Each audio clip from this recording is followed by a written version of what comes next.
It's a rainy day in the capital city of the great state of Alabama for the 6th annual Camellia Bowl between FIU from Conference USA and Arkansas State representing the Sun Belt. With the College Football Hall of Famer Matt Stinchcomb, I'm Taylor Zarzer. Alyssa Lang and Matt Austin are here today. We'll get to them in just a moment. Stinch, every year we've had a Camellia Bowl, we've had a close game. A grand total of 17 points have decided the 5 previous games that we have had, and we expect another great one here this year. Largest margin of victory being only 5 points, so highly competitive contests in this bowl game. And when you talk to both of the head coaches, they anticipate yet another one. They think that both of these conferences, both Conference USA and the Sun Belt, somewhat comparable. So the level of play should be very similar. We should be in for a very good one. Blake Anderson and Arkansas State have been through all sorts of challenges this year, losing the love of his life, Wendy, in August right before the season started. Coached the first 2 games without Blake, though he did surprise the team at the second game of the season. Then the third game of the year was at your alma mater in Athens, and that was one of the more powerful games ever played in that stadium, as they had a pink out in honor of Wendy.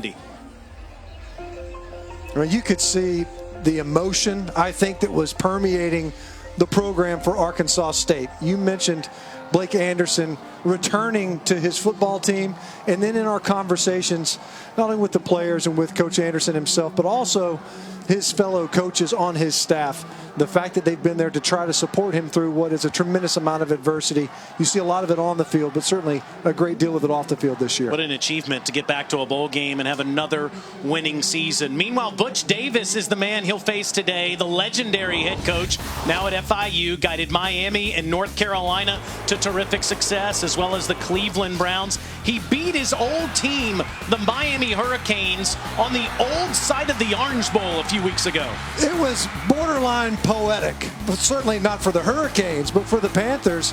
And from Butch Davis's perspective, obviously spending time doing what we're doing as a sportscaster, but felt like he belonged on the sidelines. And he's led the Panthers to 3 straight bowl games, but it had to have been one of his more marquee victories to get a win over his former Miami Hurricanes. They have a very different way of doing things, these two teams. The best player in this game, you could argue, is Arkansas State's sensational wide receiver, Omar Bayless. For more on him, let's go to the field and Alyssa Lang. Guys, Omar Bayless isn't just a talented athlete. He's one of the strongest humans I've ever talked to. Starting before the 2018 season to this past summer, he's dealt with the loss of multiple friends and family, including the wife of his coach, Blake Anderson, Wendy Anderson, who he became very close friends with. It was so hard for him, he considered walking away from football at one point. When I talked to him yesterday and asked him to reflect on those thoughts, what comes to mind, he said, Coach Anderson, he was the one that convinced me to stay with it. I had put too much work in already. Good thing he didn't, guys. Broke 3 Sun Belt records this year, earned AP All-American honors, was a semifinalist for the Bolitnikoff Award. We're going to be calling his name a whole lot today. I believe so. One of the best receivers in all of the country. Arkansas State won the toss and deferred. FIU will receive. You see it's 52 degrees. We've had on and off rain here in the capital city all day long, as Damon Foncham will kick it deep to Napoleon Maxwell, and it'll be taken at the 25-yard line by FIU and James Morgan. This is the first time he's played in a bowl game. The transfer from Bowling Green, who is originally from Green Bay. Look at him wearing that Brett Favre jersey. Loves to coach some football. They say he's the smartest man in the room. The coaches are even learning something about the offense from James Morgan. A 3.77 GPA. Wants to go to law school as soon as his quarterbacking days are over. Wants to be an educator in general, you can tell. Enjoys coaching, being around young people. Who knows, post-law school, might be one of the more highly educated coaches on a sideline one day. Morgan in this traditional-looking offense, Stench. Most would say, oh, this is a basic-looking offense. Not anymore. In today's game, Anthony Jones and Napoleon Maxwell. See plenty of them today, and it's Jones on the first carry. He gets about 6. The 5th-year senior from Miami, and we're going to call out a lot of people from Miami. Butch Davis has 48 players from the Miami area that are on his team. He has an injury, too, that's out there on the field, as it's Camarion Williams, the freshman from Delray Beach, Florida, that's banged up.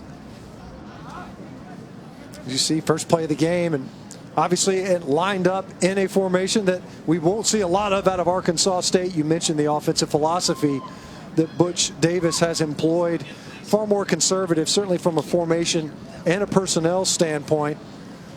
And when you look at that roster top to bottom, as you were touching on, Taylor, the fact that they spend so much time in Miami, so much talent in that part of the state, you think back to that big victory over the Hurricanes as you see Coach Davis come out to check on Williams.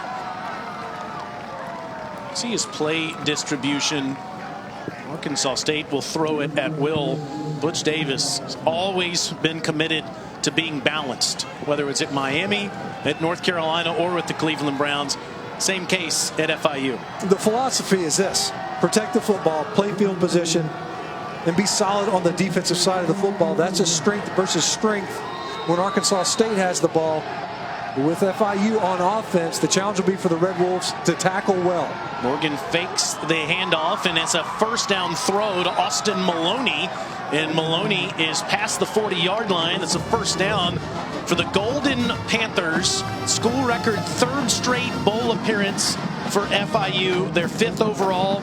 They won the Bahamas Bowl last year and had 9 wins on the season. A lot of ups and downs, a lot of injuries for the Golden Panthers this year to get to 6 wins. And a fake to Jones again. Morgan drifting back. It's an underneath throw to Sterling Palmer, and Palmer is stopped after a minimal gain of 2. It's Tajay Chambers with the tackle.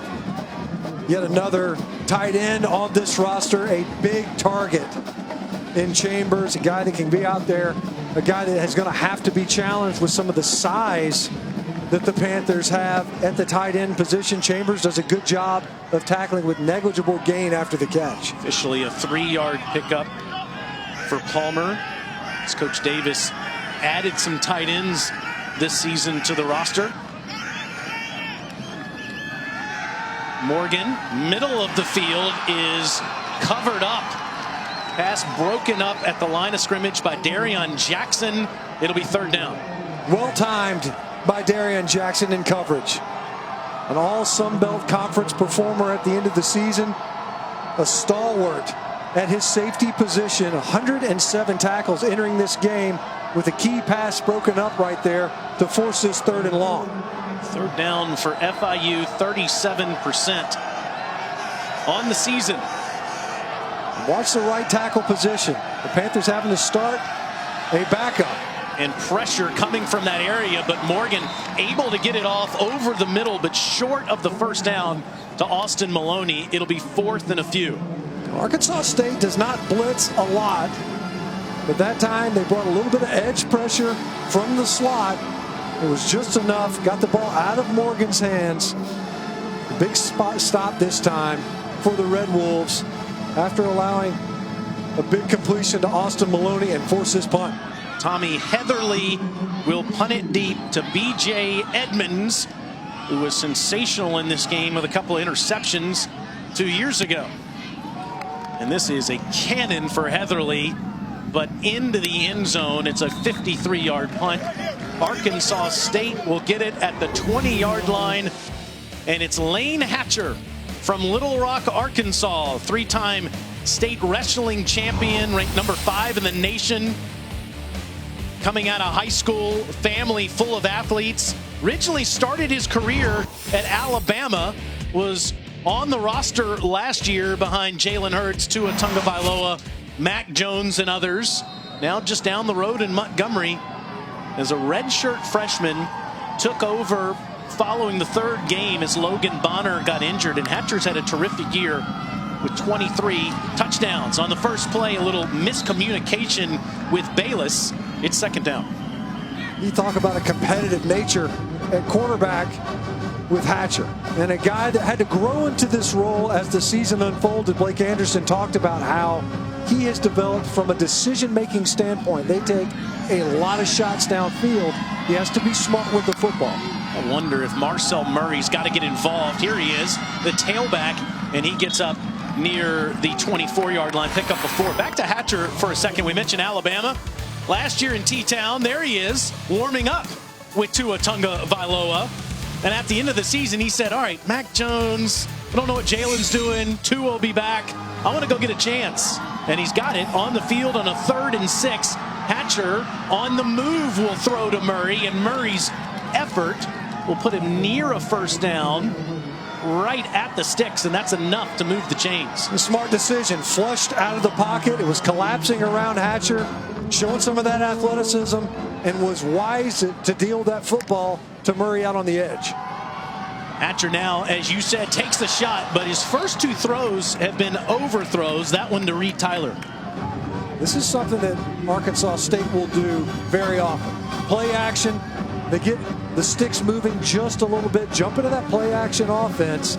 They need to run the football just enough to give that play action fake some teeth. As you see, they're not nearly as balanced as FIU in their offensive play calling, but they need the run game to have meaning to the defense. As you can see, the Panthers are going to play press coverage rolled up on the line of scrimmage. Another fake to Murray. This one deflected and batted down immediately, as it was Richard Dames that stepped in there to deflect it. 3rd down.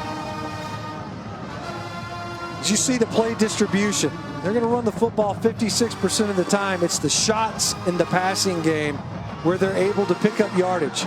I haven't sent anything deep yet, but they are going to see plenty of those. No one throws the ball deep as often as the Red Wolves.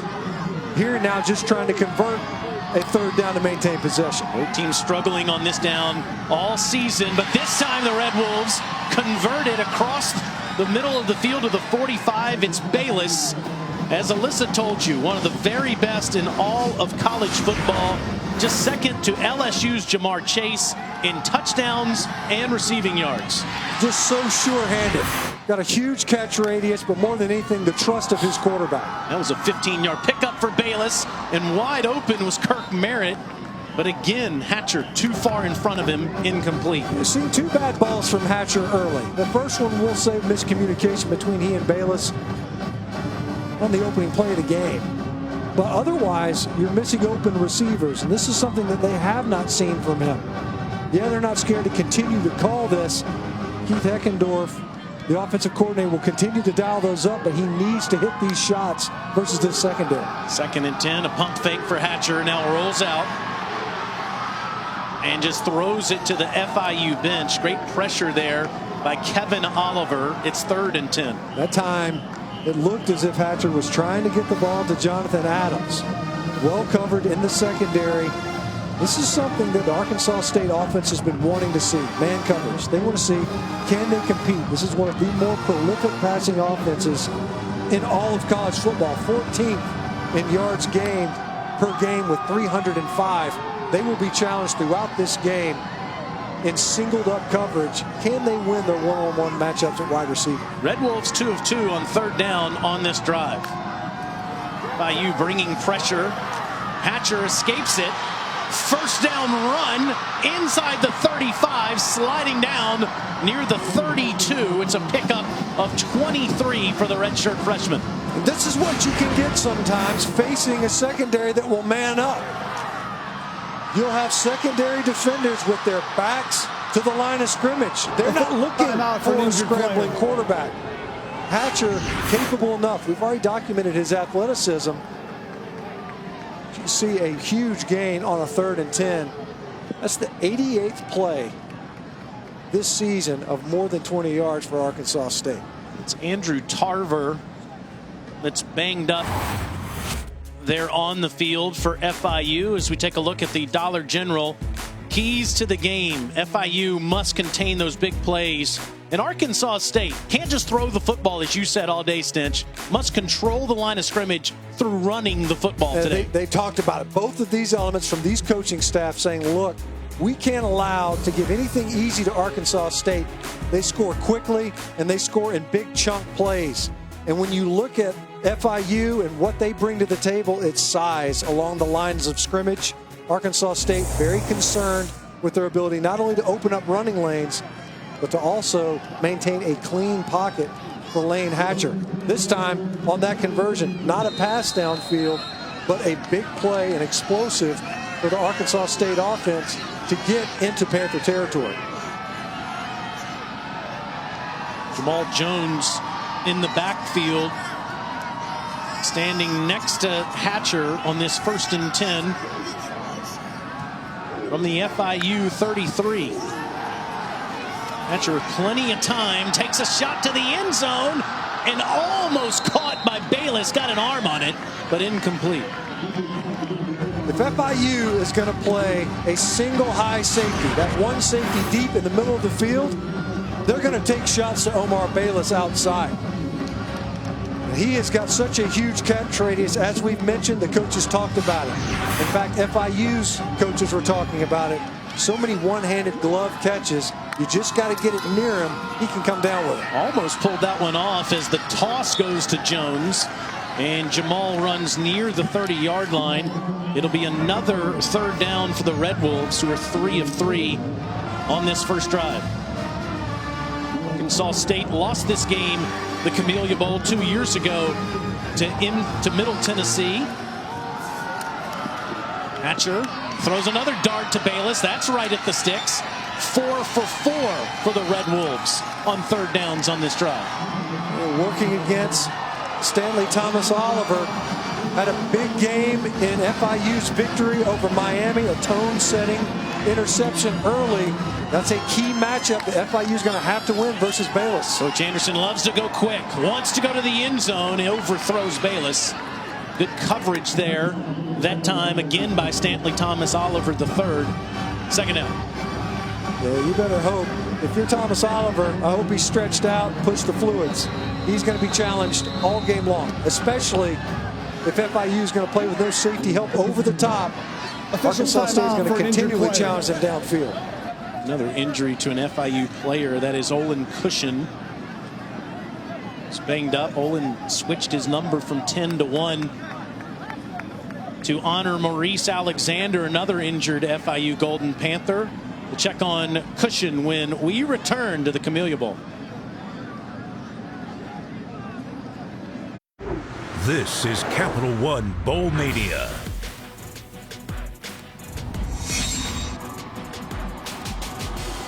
One of 8 bowl games played in 24-hour stretch. Mac had some success on Friday. Buffalo beat Charlotte. Kent State beat Utah State in the Friday games.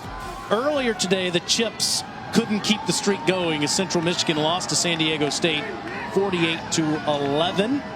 This is the Camellia Bowl, and this is Arkansas State driving on their first offensive possession against FIU here on a 2nd and 10 inside the 25. And it's Jamal Jones getting the edge inside the 10.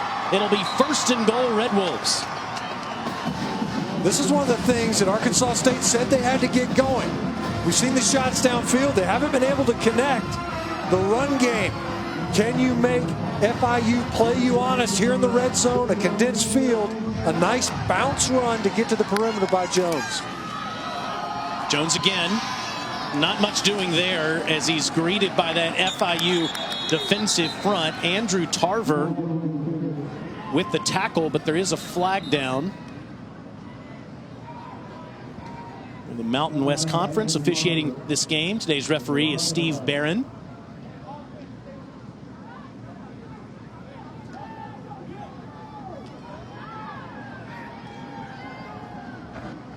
Personal foul. The goal. Automatic 1st down. All right, a little technical issue with his microphone, but as you look on replay here, you see it as Marcel Murray will check back in for Arkansas State as the Red Wolves get it inside the 5 now on a 1st and goal after the FIU foul. Rolling out, Hatcher in zone, touchdown. That's Bayless with another one, his 17th of the season.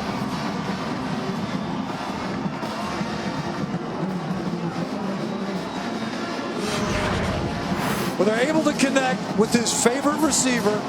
First time in school history, a Walter Camp All-American. Player of the Year in the Sun Belt Conference is Omar Bayless. On the back of the end zone, he had Jonathan Adams underneath as well. Lane Hatcher did a great job of keeping this drive alive. It was his scramble on 3rd and 10. provided the yardage needed not only to convert, but to get into FIU territory. But the threat of Bayless, even offensively, repeatedly on that outside, and you can see the Red Wolves are going to stay aggressive all game. Groupie with the extra point. Bayless is the first Sun Belt player ever with over 1,500 yards receiving in a season. He does it with his 17th touchdown catch of the year. The Red Wolves score first on a 15-play drive.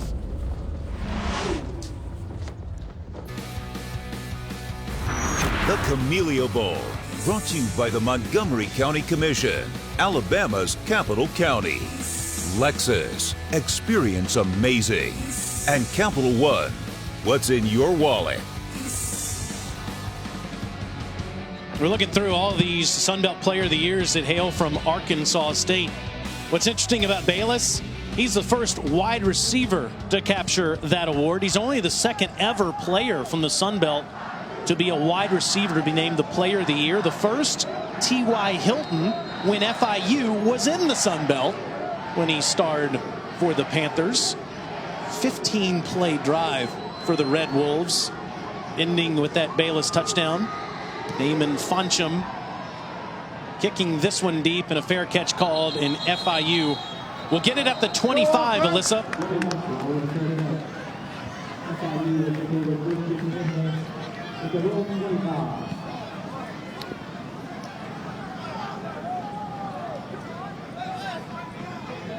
All right, we'll get back to Alyssa here in just a moment.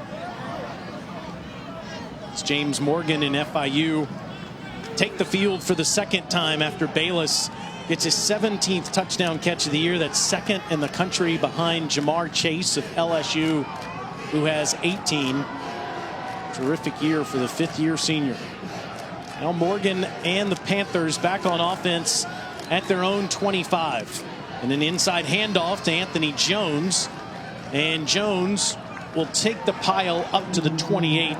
It'll be 2nd and 7. Butch Davis is not going to stray from that traditional looking offense we've seen for years. He's not going to stray from the run game either, although they will go tempo, as they just did. You pick up some yardage, it's a gateway play, then they snap the ball quickly and see if they can't catch the Arkansas defense on its heels. They didn't.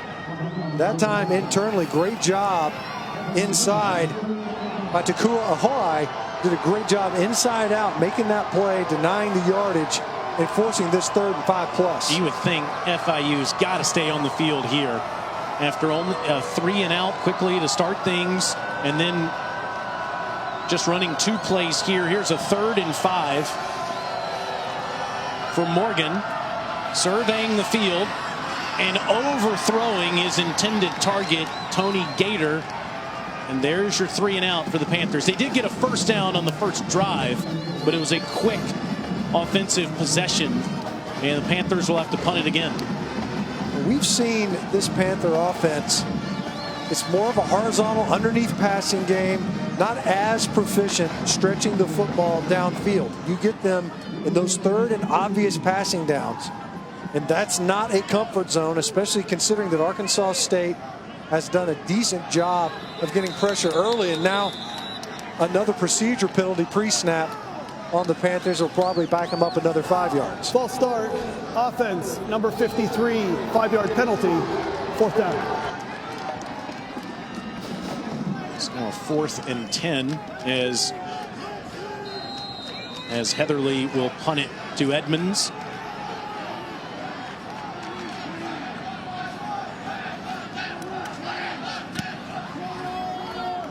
Cannon of a punt as Edmonds will call for a fair catch at his 28-yard line. Arkansas State's had some big-time head coaches through the years.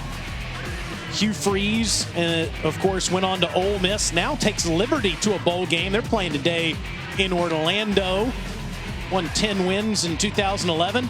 Gus Bus in 2012, won 9 games before he headed on to the Auburn Tigers, took them to the national championship game the following year. Brian Harsin in 2013 was the head coach before he went on to Boise State. And Blake Anderson's now in his 6th season as the head coach of the Red Wolves. Marcel Murray will get up to the 30-yard line. And through all of that transition, Stinch, Red Wolves have been to 9 straight bowl games. That's the 3rd longest streak in the group of 5. This remarkable consistency that's continued under Coach Anderson. And you recognize Arkansas State, a great program, a launching pad for head coaches. Coach Anderson been there for this now his 6th season. Hatcher takes a shot, 1-on-1, and it's incomplete at the last moment. Kirk Merritt not able to make the catches. Richard Dames got a hand in. 2nd time we've seen Merritt targeted downfield. This time, Hatcher was on target. This is dialed in, and Merritt's got to come in with this catch. Good job by Dames getting his hands between the hands of the receiver to deny that catch, but an opportunity for Merritt to come up with that one. The first time he was targeted, it was well overthrown. That time, a well-thrown football from Hatcher. We've seen the Dames twins each make plays. Richard with a deflected pass and Richard with a breakup. It's 3rd and 8, and it's a handoff. Murray will be stopped short, tackled at the 34-yard line. So the Panthers, after a 3-and-out on offense, force the Red Wolves to do the same. Great job by the Panther defense. You miss on that first shot, backs you up in the down and distance. You have to gain yardage. You don't. Panthers are able to get the football back to their offense. You go backwards 5 yards with the procedure penalty, and Butch Davis is sitting there going, this isn't our approach. This isn't the strategy. We want to play field position. Good job defensively getting the Arkansas State offense back off the field. Cody Grace, one of the best in college football, a 5th-year senior from Australia, and a fair catch made by Tony Gator. And the Panthers get it back in the 6th edition of the Camellia Bowl.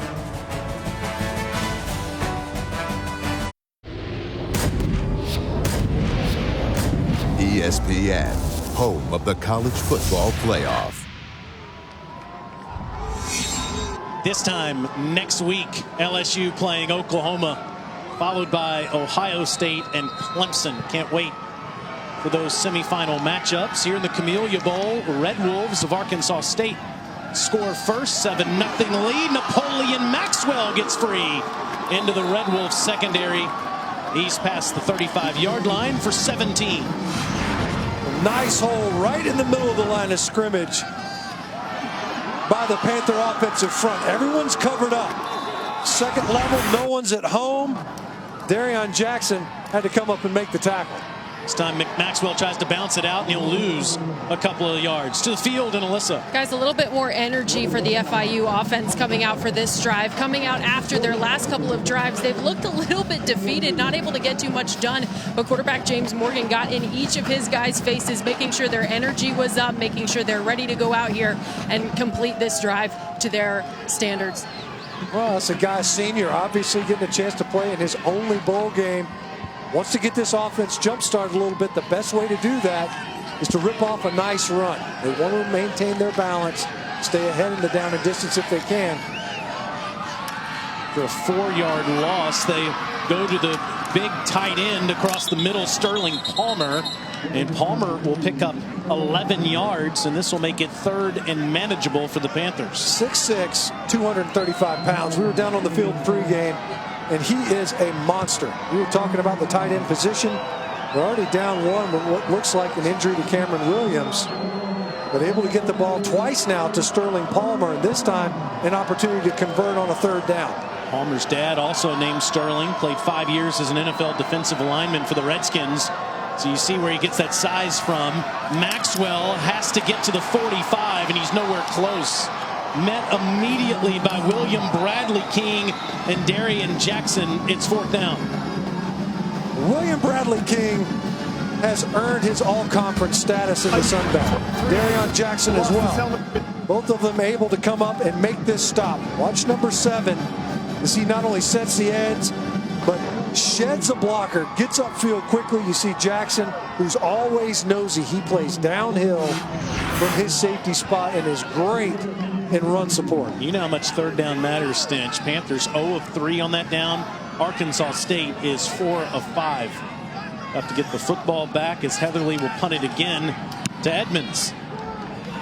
Another terrific punt. BJ late fair catch signal near the 10-yard line. Coming up next on ESPN, we'll have the R&L Carriers New Orleans Bowl from the Superdome. It's number 20, Appalachian State taking on UAB. Mountaineers made a push to get to the New Year's Six, winning 12 games this year. And in each of the last 2 seasons, they've lost their head coach due to all of their success. Most recently, Eli Drinkwitz left to take the Missouri job, replaced by Sean Clark, who's already on the staff. He's been named the permanent coach, and this is his debut. Coming up next. No pressure after the type of season that App State had under Coach Drinkwitz.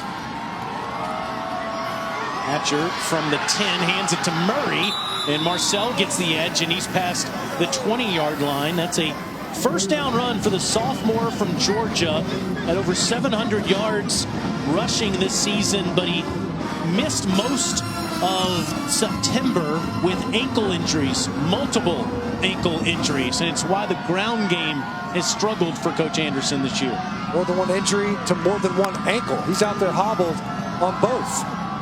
Hatcher tried to force it in there to Jonathan Adams, and a flag comes in. First time we've seen Adams actually targeted. They wanted to get him to him earlier.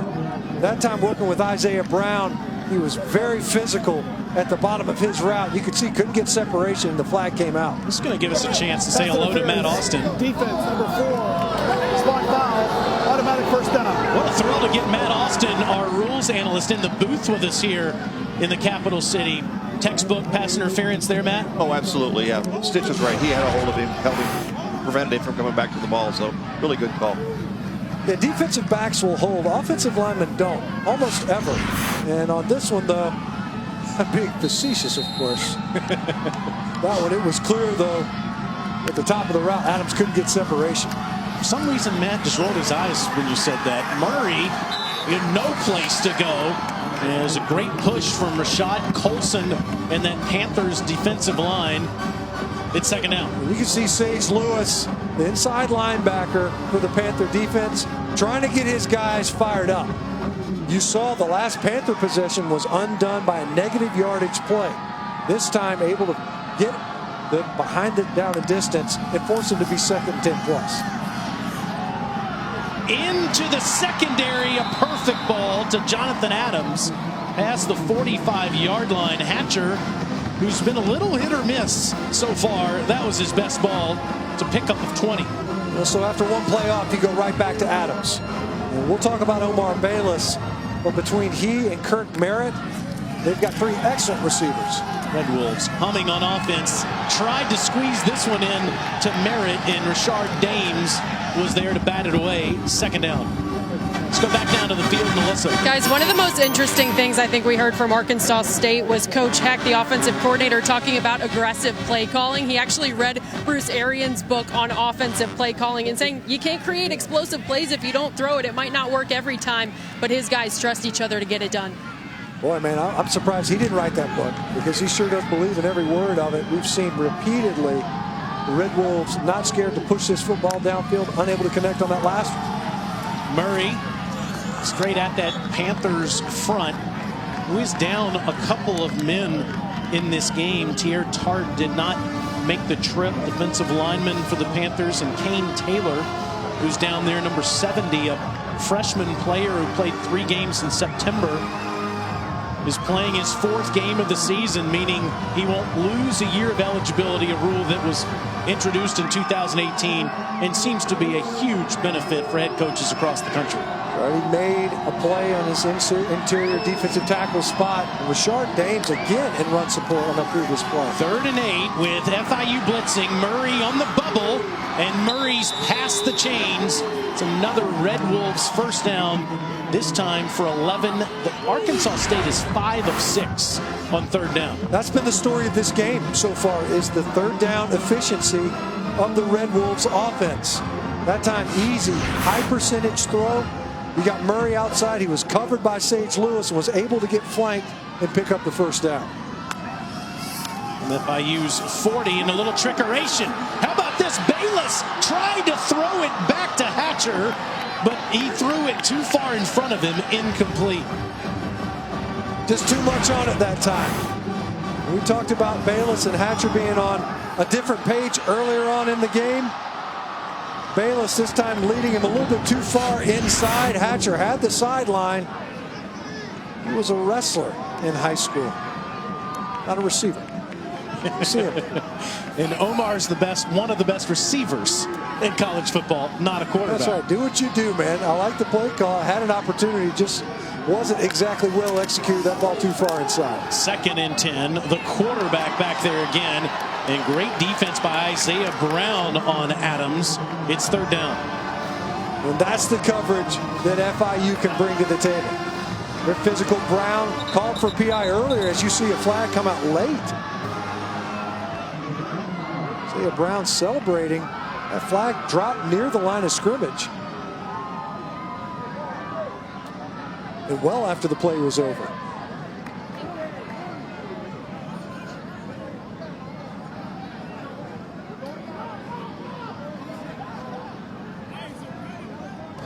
Ineligible receiver downfield. Offense number 74 is the clock. 3rd down. It's Andre Harris that was evidently too far down the field that time. He's tough to miss. Big 74, 6'5", 330 pounds. That's a lot to haul downfield ineligibly. Look at 74 at left guard. There's some size. You see that with some of the RPO offenses. It's easy, even in a play action offense, to find yourself too far downfield. Red Wolves have been sensational on this play in this quarter. Hatcher on a design run. Keep those chains moving. Inside the 30. 1st down Red Wolves at the 26. I love it so much. They're playing split field safeties, 2 deep safeties. That means you've got fewer defenders in the box. And then when you motion the back out of the backfield, it pulls the linebacker out as well. There's no one there in the middle of the defense. Very well executed, perfect play call. Hatcher serving the entire field. Finally, just a throwaway near the FIU bench. It'll be 2nd down. Now, Hatcher's just 6 of 17 passing, but 3 of those 6 completions have come on 3rd down, and he also has 2 3rd down runs for firsts. And both of them able to not only extend drives, but get the Red Wolves on the outside of the red zone. Incomplete again as Hatcher, with a late flag coming in, was looking for his tight end, Reed Tyler. His coverage was Dorian Hall. That flag came in a little bit late. The ball had already landed and bounced a couple of times before the flag hit the turf. Pass interference. Automatic 1st down. It's the ultimate judgment call, Matt, here as we bring in Matt Austin. Yeah, I'd like to get another look at that. Don't see much in that angle. Well, if the defender's not playing the ball at all, then he really has to keep his hands off. There you see he's looking back, so if the contact happens before he looks back, it can still be a flag. Ball was kind of far downfield.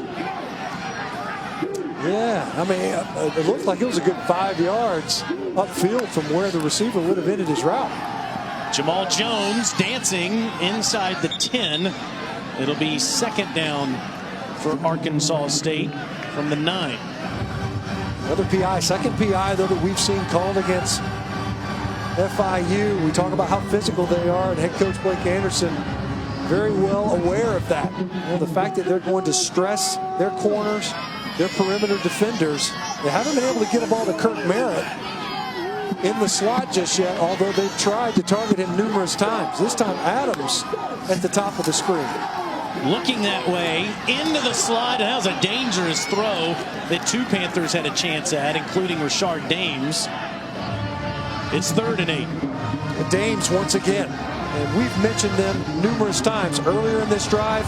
Rashard Dames coming up, making a nice play in run support. That time as a defender in the slot. FIU defense, one of the best in all of college football, although they've never been tested like this type of offense as far as pushing the ball downfield, but 4 passes broken up already. Hatcher, underneath throw, into the end zone, touchdown, Kirk Merritt. There he is.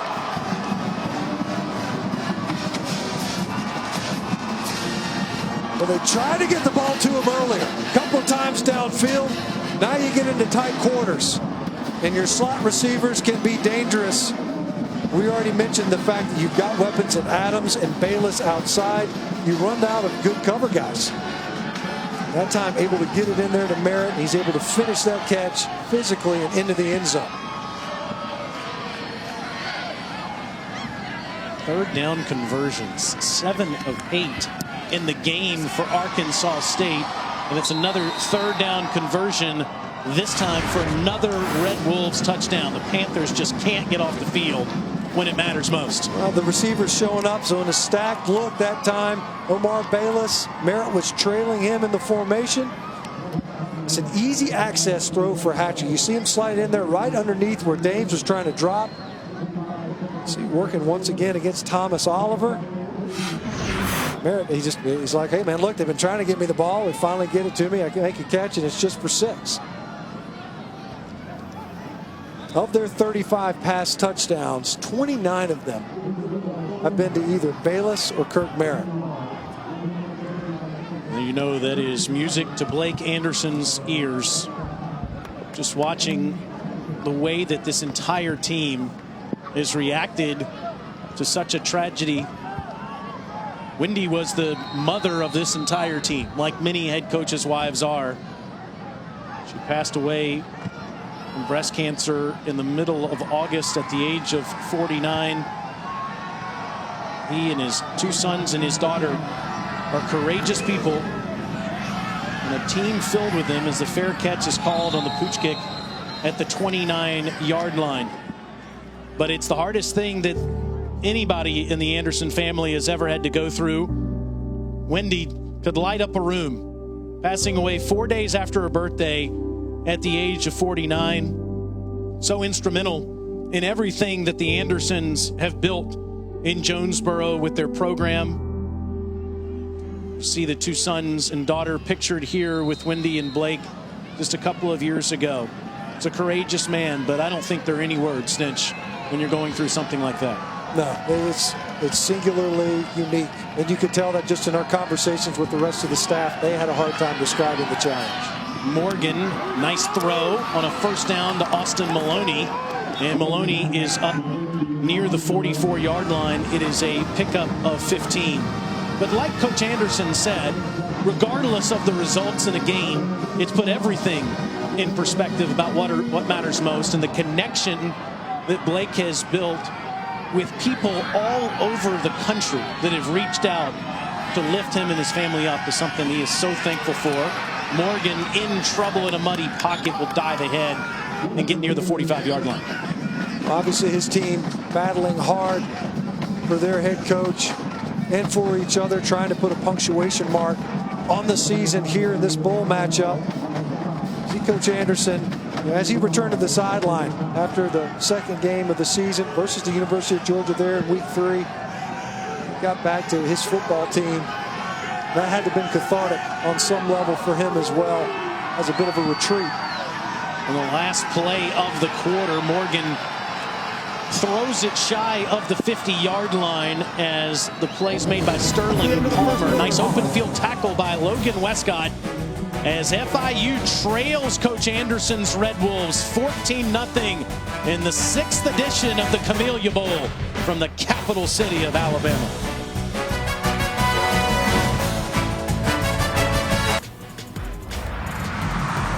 Welcome back to the Camellia Bowl as part of Capital One Bowl Mania. Taylor Zarzer, Matt Stinchcomb, Melissa Lang, Matt Austin with you on a rainy night in Montgomery. We've had great drama in this game every single year. Camellia Bowl played at the historic Crampton Bowl where they had so many blue-gray games through the years. Named after the Alabama State flower, and all of those games decided by a grand total of 17 points. All of them were 1-score games. This one's a 2-score going to the second quarter, but the Panthers are having their most effective drive so far as Austin Maloney makes the catch, and there's a flag after a pickup of 20. I don't wonder, are they looking at a targeting foul at the end of that play? Again, Austin Maloney being the receiver downfield, he's proven to be a bit of an ignition switch for this offense. The very first possession, they were able to move the football downfield. He jump-started this one. Targeting. Deep. Okay. First down. The play is under further review. That player, Jeff Mario Brown, is the player they're looking at, Matt Austin. What do you see there? This one might be a little unfortunate for 98 because he does lower his head. He is in attack mode, but he gets pushed into the defender behind the receiver, pushed him into him. But he did lower his head. It did look like it was an attack. It looked like it was definitely crown of the helmet. So, again, the ruling on the field is targeting, so there's no stands. There has to be evidence that it is targeting or it will be overturned. A couple of indicators there. Yeah. Yes. And Matt, it doesn't matter if you're leading with the crown of your helmet, the head or neck, all that that's irrelevant. That's correct. Even if it's defenseless, all that goes out the window. You cannot lead with the crown of your helmet. That is correct. Still has to be forcible, but if you're leading with the crown of the helmet, you're probably going to be confirmed. This would be the first flag on Arkansas State, and it would be an ejection from the game from Jeff Mario Brown. And you're right. I see what you're saying, Matt. It really was kind of a ricochet play, but regardless, you can see Brown. He's got his head fully lowered, and you can see how this rule is intended to protect both football players, not just the guy who's being hit, but the guy who's doing the hitting. See what you hit. They got signs in the locker rooms. You want to be heads up when you make a tackle. It's dangerous to lower your head, not only for the receiver in this scenario, but the would-be tackler as well. Yeah, it's more so for the person making the tackle, because you've seen it time and time again over the years where you have catastrophic injuries because of you lower your head. So it's a good rule. It is unfortunate that the player would be disqualified. Long conversation that Steve Barron, the referee, is having with the replay official Tim England and the communicator Bob Bain. I might add there was a line of officials that were ready to greet Mr. Austin before the game started. Popular man here in Montgomery tonight. One of your most famous calls, of course, came about 45 minutes down the road when you guys properly put 1 second back on the board, and then of course it led to one of the more famous plays in college football history, the kick six. Yeah, I may never live down that 1 second. It's the right call. After further review, the ruling on the field of targeting is confirmed. Number 98 is disqualified. A 15-yard penalty will be enforced. Automatic first down. So Jeff Mario, the junior from Myrtle Beach, South Carolina, will have to leave the game. And not only are the Panthers on the march with a couple of Morgan to Maloney receptions, this puts the ball into the red zone for FIU for the first time in this game. Though they have not had a lot of success once they've gotten there, Stentz. They had 12 empty possessions. They didn't score at all inside the 20. Not only turnovers, but missed field goals have plagued the Panthers. Morgan hands it to Maxwell, and Napoleon running hard. He gets inside the 15. It'll be a pickup of 5. It'll be second down. Anthony Jones and this man, Napoleon Maxwell, have shared the load at the tailback spot for Coach Davis this season. And there are plenty of times where both of them are in the game, including this play. Pass, even on the previous snap as well. 2 back looks. You get 2 running backs in the offensive backfield for the Panthers. And it's Jones this time, running hard right at the Red Wolves. First and goal, Panthers. This was the concern you had to have if you're Arkansas State defensively. You didn't want the Panther ground game to get rolling. They're not always comfortable in that passing attack, but they are happy to ground and pound. Right now moving it. Jones, similar looking play. Similar result inside the 3. DJ Edmonds coming up to try to finish off Jones before he was able to churn his way into the end zone. And you see the Panthers trying to hurry up and get a quick snap off to punch it in. Just trying to gash him into each and every play, but this time Jones is stoned outside the 2. It'll be 3rd and goal. This time they'll slow down and try to regroup. Felt like they had the Red Wolves on their heels. bring in a bigger offensive personnel set now as you see Sterling Palmer substitute in. Big number 88, we've seen him targeted a couple of times. That's a sizable receiver here in the red zone and a place to go for James Morgan if he airs it out. Jones goes out. Maxwell stays in on a 3rd and goal near the 3. It's Maxwell near the goal line. No signal. Touchdown. Napoleon Maxwell, as they clear the bodies, the 5th-year senior from St. Petersburg, had that football across for FIU's first score. It looked like the entirety of the Panther offense ended up in the end zone here. Look at this scrum. Everybody clearing the goal line nice and clean. And a physical finish to a statement drive. Because you had to know that the Panthers were feeling this game starting to snowball, starting to get away from them a little bit. Arkansas State able to put together 2 scoring drives. A fantastic answer for this offense. 9 plays, 71 yards, taking over 3 minutes to score for the first time. Jose Borregales makes it a 1-score game with 12:50 remaining in the second quarter for Butch Davis. And the Panthers enjoying the most success they've ever had in football history into the end zone for the first time tonight.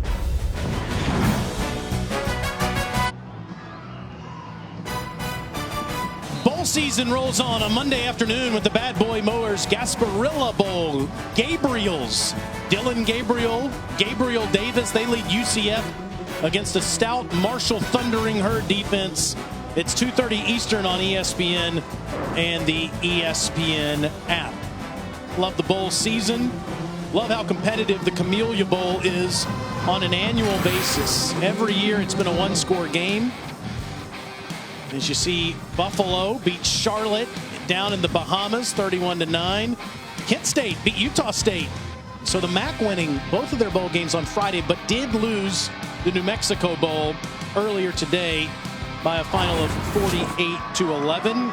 And congratulations to the Liberty Flames. They just won the Cure Bowl, knocking off Georgia Southern 23-16. Meanwhile here, let's take a look back with our Expedia Drive recap of how FIU scored their first points. Well, they did an excellent job of actually converting on some 3rd downs, but Arkansas State was able to get in there first for their second score. It started with Murray's run to the outside, and then a QB draw. This was designed, not a scramble like we saw earlier on a 3rd down. Hatcher able to get upfield, and then finally able to get the football to Kirk Merritt in the slot. Finds his way into the end zone to go up 14-0 at the time, but the Panthers, of course, able to answer on their own scoring drive. Hatcher does a good job of handling a high snap and getting it to Murray, but that play is hard to get going, and Sage Lewis was able to make the tackle 2nd down. Lane Hatcher, you better just go ahead and scroll the down to 3rd down if you want him to play his best football. Now, hurry up. Let's just get to 3rd down. Run a couple of plays so that I can start completing passes. A perfect 5 for 5, and as we mentioned, a couple nice runs. Here he is on a 2nd and 10, stepping up, and one of his best plays on a 1st or a 2nd down. It's Jonathan Adams in the slant, as it's an 18-yard pickup for the junior from Jonesboro, Arkansas. Look at the way Hatcher presses up into the pocket, keeps his eyes downfield, and throws a strike to Adams. Hatcher now wants to throw the deep ball to Bayless, and Omar couldn't bring it to his breadbasket. 2nd down. Bayless kind of alligator armed that one a little bit. I don't know why. Because he had a step on the defender. There's no safety to come over there and light you up. Watch him. He kind of short armed that one. It's almost as if he was so eager to get that football in that he was premature. And now Arkansas State 0 for 8 on their downfield passing. 8 times they've thrown it 20 yards or more downfield. They haven't connected yet. Hatcher with twins to each side, top and bottom of your screen. And instead it's a handoff to Murray, and Marcel goes running right at that FIU defense for a couple. It's 3rd down. Omar Bayless did score his 17th touchdown of the season, which is one shy of LSU's Jamar Chase for the most in college football.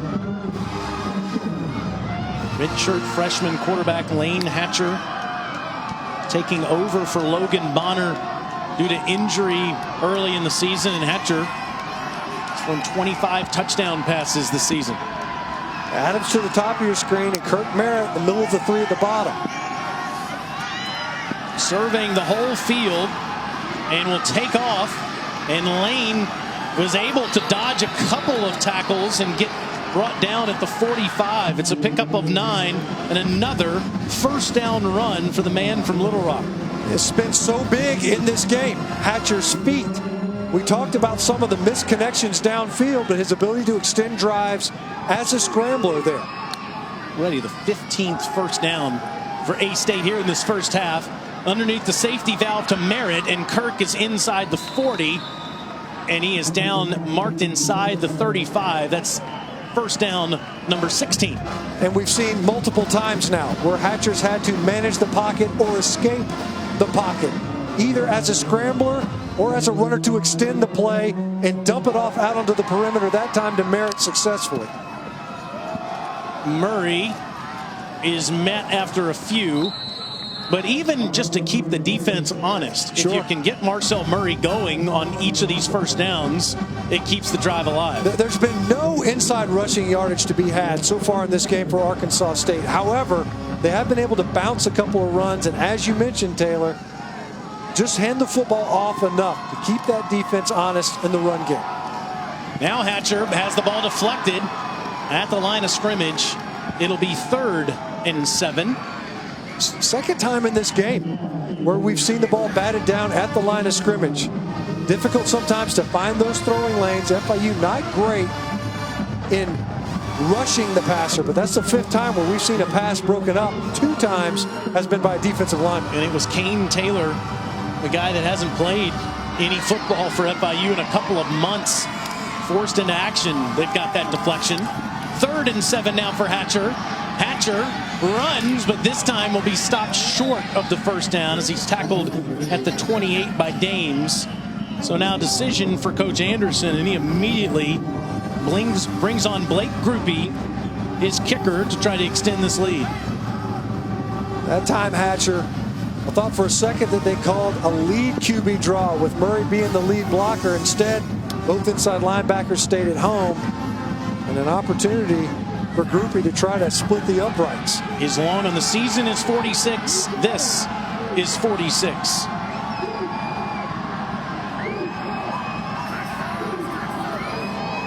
It's a good snap, a good hold. And Groupie's kick is straight through. He just set a single season school record with 105 points, the most in Arkansas State history. And it's a 10-point lead for the Red Wolves in the 6th edition of the Camellia Bowl.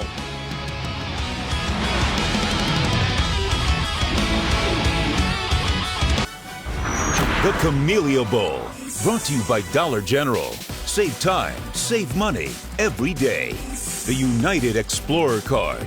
Get rewarded for getting away with the United Explorer Card. And great clips. It's gonna be great. See all these victories.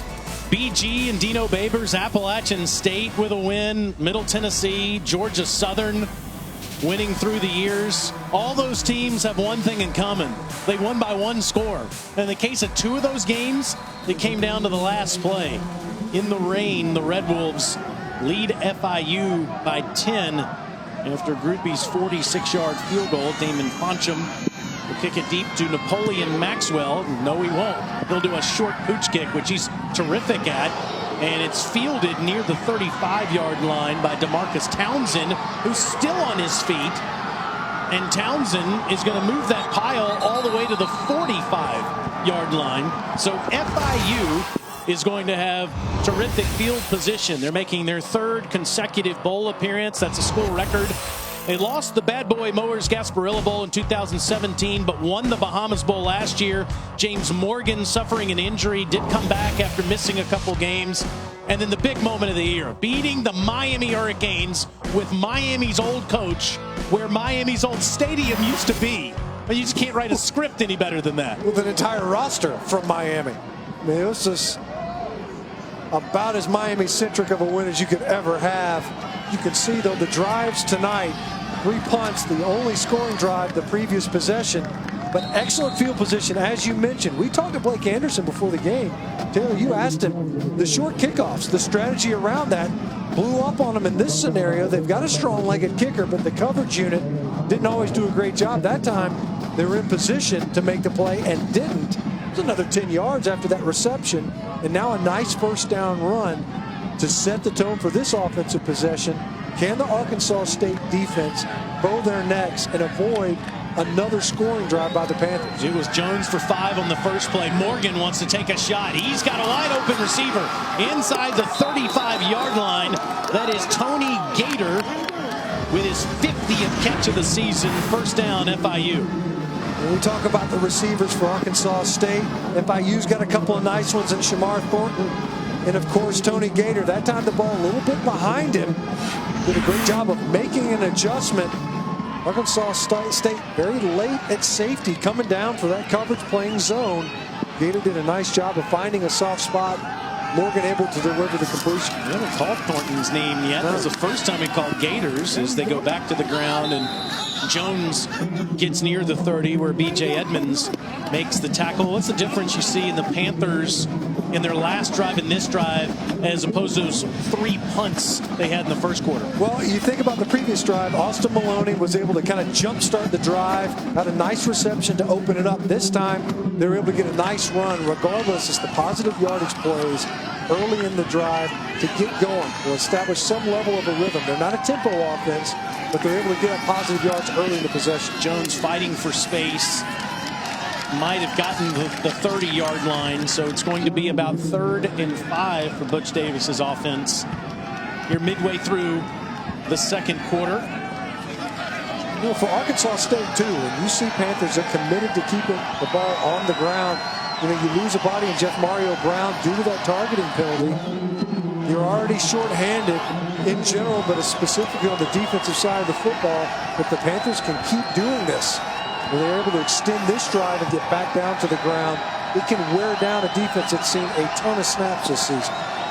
Morgan and the Panthers are 2 of 5 on 3rd down. Takes the deep shot, 1-on-1, and a flag comes in as it was caught inside the 1 by Maloney. So don't even worry about the flag. First down and goal inside the 1. How in the world did Austin Maloney come up with that football? Yeah, if anything, you're looking for perhaps a PI. Number 6. It was Jarius Romani. The play is the first down. He's trying to play that football. They're hand fighting. The ruling on the field of a completed pass is under further review. You see that ball? Of course, we've got Matt Austin up in here in the booth with us. It looked like he had a trap there with his left elbow, Matt, as the ball went to the ground. The ball definitely touches the ground. This is going to be a little subjective for the replay official. It looked to me like the ball hit the ground before he had full control of that ball. You see Romanek trying to make that play. I'm with you. It looked to me like he didn't have firm control of this football. That was my initial hesitation as the play was happening. Of course, regardless of what's decided, it's still going to be a big play for FIU. They'll accept pass interference if it's an incompletion. If it is upheld on the field, FIU will get the football near the 1-yard line. You see the tip of that football. He's got it trapped between his body and his left arm. As it's going to the ground, though, did you see firm control? I did not, and that's the key. Did he firmly control it before the ball touched the ground? It looked like the ground helped or aided him in the catch. So I would expect this to be overturned, but again, it's very subjective. Replay official has to have video evidence, clear and concise video evidence to overturn it. So. And you mentioned the replay official having to have that evidence, Matt. In recent years, in some leagues, notably the Southeastern Conference, where you worked for a number of years. They now have a screen that you can see on the field as well, and that's been an interesting evolution. But this communication that's being made right now is something that I think has benefited all of college football. Oh, I agree. Absolutely. The officials want to get every call exactly right. So you don't like to be overturned, but at the end of the day, you want the right call to be called. You don't want to be on SportsCenter for the next 2 weeks. It looks like they've got a decision made. Review. It was not caught. It was an incomplete pass.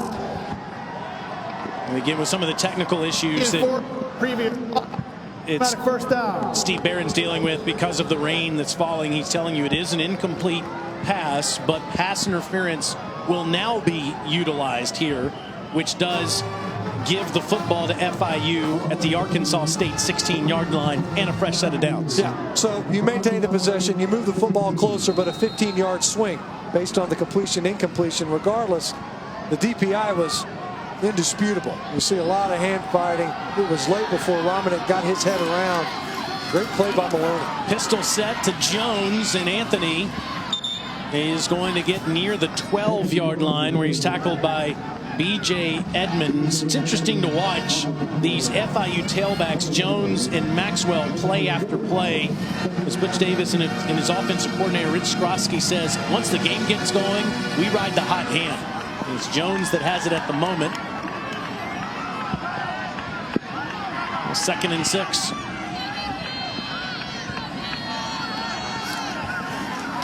Jones tries to cut it outside, inside the 10, down to the 8. So it'll be 3rd and a couple for FIU. And you could see FIU starting to assert themselves up front. This was a concern for Arkansas State. They talked about this. They're worried about the size. Felt like there was a distinct advantage for the Panthers along their front. That was a well-blocked play. Easy insertion into the line of scrimmage. This is a quick turnaround when you consider the timing of this bowl game, but still you can get a little bit out of rhythm, especially in your run blocking, and it seems as if the Panthers are starting to get rolling. 3rd and 2. Fake to Jones. Throwing behind his big tight end, Camellia Williams, was Morgan there. So it's 4th down. Williams, who was injured on the very first play of the game, he had David O'Mara open earlier. It looked like Morgan was a little bit late, maybe getting his head around off the play fake. Had a shot. Number 84 in the back of the end zone. Instead, that ball behind Williams. Would have been a tough catch for him to make as momentum carrying him to the sidelines, and Morgan knew it.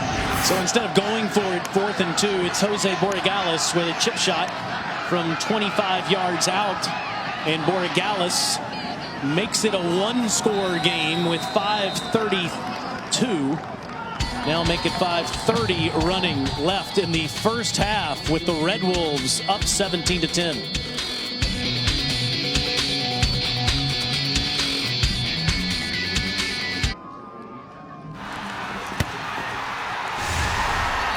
This season, for every field goal and extra point made by participating universities, All-State will make a contribution to the university's General Scholarship Fund. Thank you to All-State. Here in Montgomery, FIU now trails Arkansas State 17-10 after a couple of field goals for each team. Red Wolves looking for an 8th win on the season. FIU trying to finish the year with another winning record. They've never done it 3 straight times. Butch Davis has certainly changed things and has more momentum with FIU than the program has ever seen before, as the Red Wolves are coming out. Kirk Merritt, about 5 yards deep in the end zone, is going to be tackled short of the 25-yard line. It's a lot of effort to lose about what was 2 yards. Well, both teams every single year get to go see the Rosa Parks Museum. As somebody that is from this state, I can say this is one of the most important people that's ever come out of the great state of Alabama, for sitting at the front of the bus.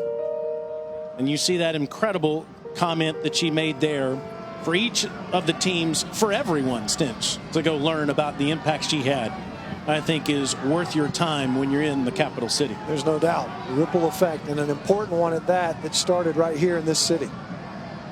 So it's Lane Hatcher back on offense at quarterback, faking to Marcel Murray, trying to take a quick shot across the middle of the field to Adams, and Adams had it batted down very quickly by Olin Cushion. Second down. Very well played. Another pass broken up by FIU, an RPO. Lane Hatcher did a great job of riding that fake, had an opportunity to stab one in there on the slant.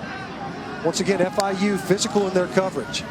Hatcher faking the toss and quickly tackled for almost nothing, as it was Alexi Jean-Baptiste, the transfer from Arkansas, that made the tackle after a pickup of 1. Third down. Very well played that time by Jean-Baptiste on the edge, because you can see what they're trying to get that edge defender to do is widen on that toss. Hatcher felt like he had enough to be able to slip underneath. Baptiste did a great job of collapsing back inside to make that play. Now here's been the key to Arkansas State's success tonight. They're 7 of 10 on third down. Hatcher. This one, a diving catch is made, and it's Brandon Bowling with the catch, and it's enough to move the chains. They had him right where they want him. Runs again. That's right, third and long. This is where he makes his completions at the highest rate. Great job by Bowling. What a fantastic catch that he makes over the middle.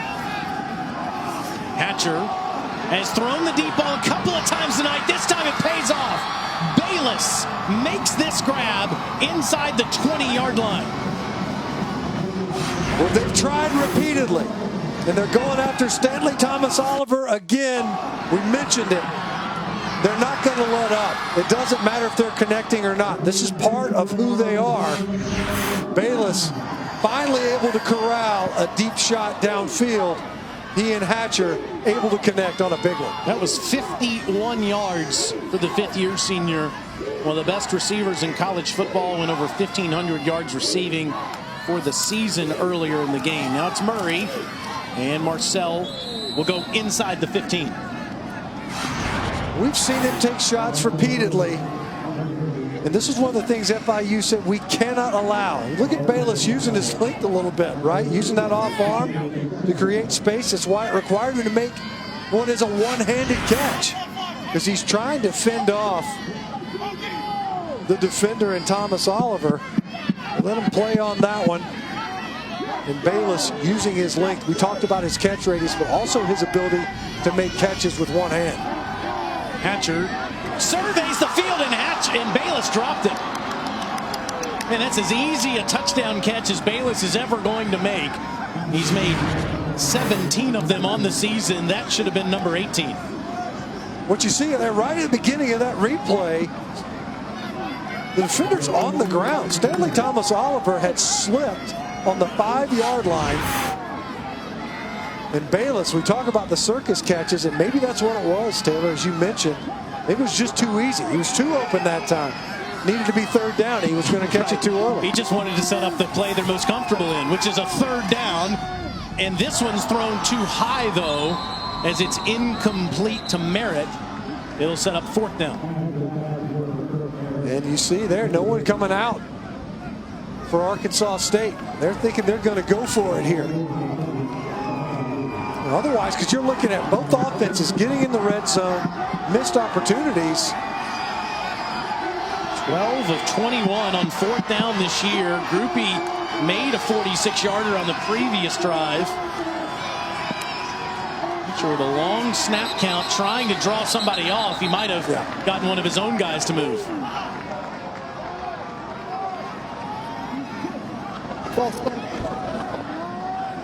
Let's see now if they bring in Blake Groupie.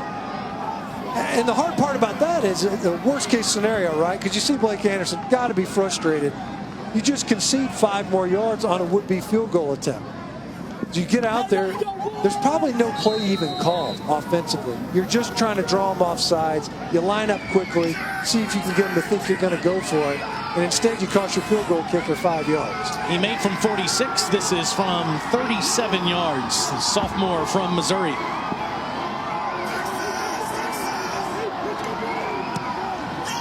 And Groupie is once again knocking it straight through. They get another field goal, but they could have had more. Bayless made a huge, spectacular 51-yard catch, and then he drops one of the easiest ones he'll ever see. They tack on 3 more, though. Red Wolves up 10.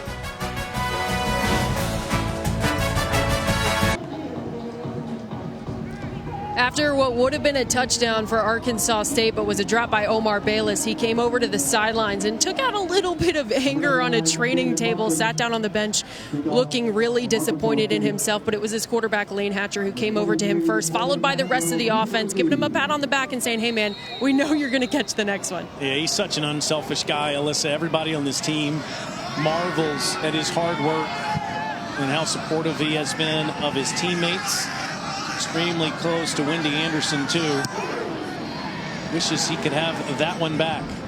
FIU from the 7, it's Maxwell. And Napoleon's tackled short of the 20. Let's go back to the studio. Hey, Matt Berry, Jesse Palmer, Emmanuel Acho. What's coming up at halftime?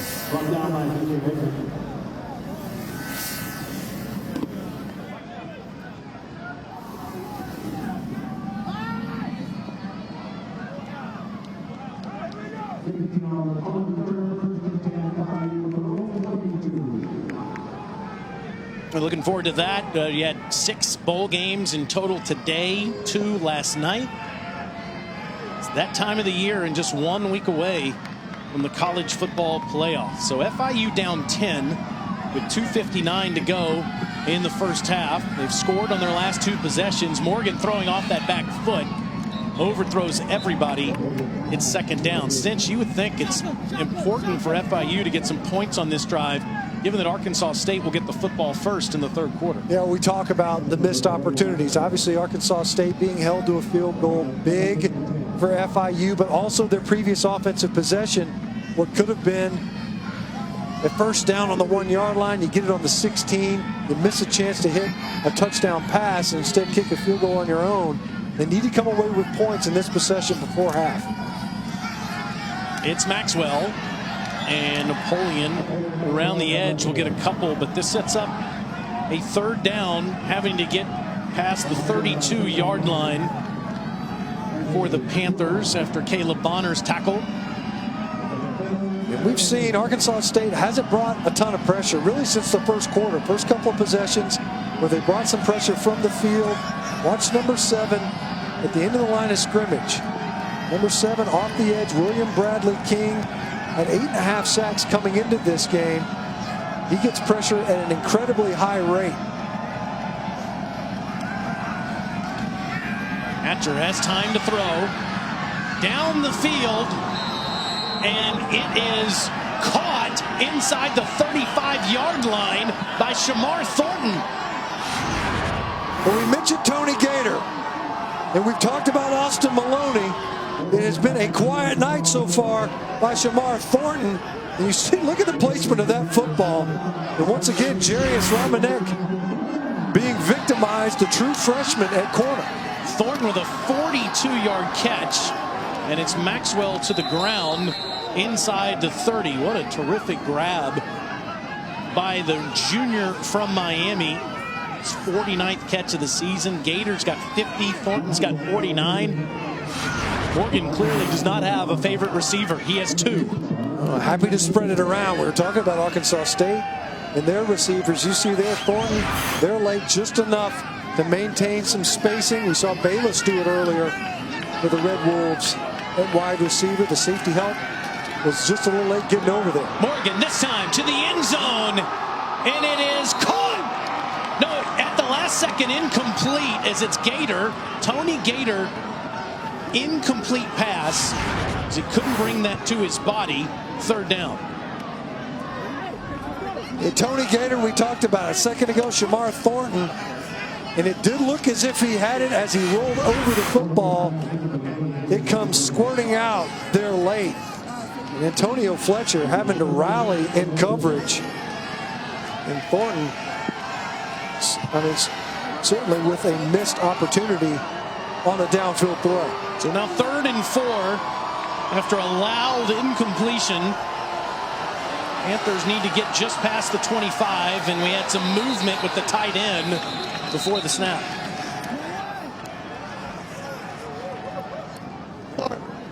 It's number 84.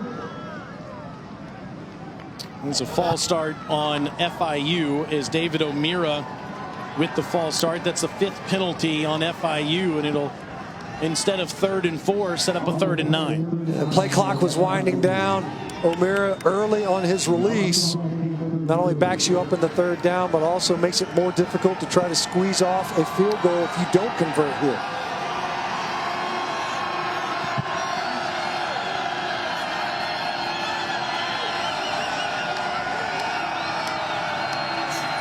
Red Wolves showing pressure.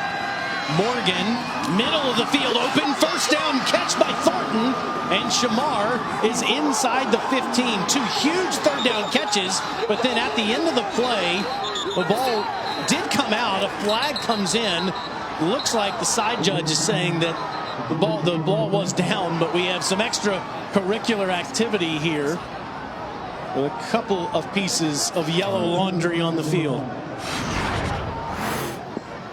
Well, Antonio Fletcher had a chance to make this tackle. A little bit difficult to deny the yardage needed, but watch Fletcher come up. Doesn't even attempt to wrap up. Another missed tackle. Arkansas State in the secondary. You see it's right, completely unnecessary. I don't know what you're thinking at that point, unless you thought, if Caleb Bonner thought somehow that he wasn't already whistled down. Matt Austin, I think that's exactly what he thought. Yeah, you could see from the replay that the receiver's knee did hit the ground, but then he came across and was sitting on the defender. After the play, dead ball, personal foul, defense number 22. That will be enforced half the distance to the goal from the end of the run. Automatic 1st down. So, yeah, I think that the defender thought that he was not down, so he went ahead and made the tackle.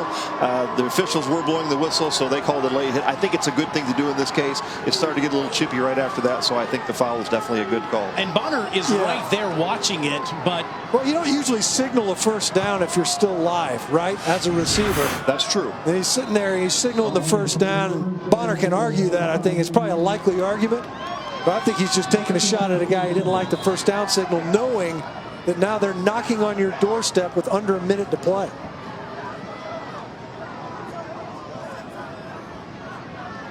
Under a minute to go here in the 1st half. The 6th edition of the Camellia Bowl. FIU trying to make it a 1-score game again. And again, the officials, referees, Steve Barron's microphone just having some technical issues throughout the rain that has been falling all night, though it's only drizzling, just a light mist Start at the moment. Clock and the play. Start the play clock on my signal.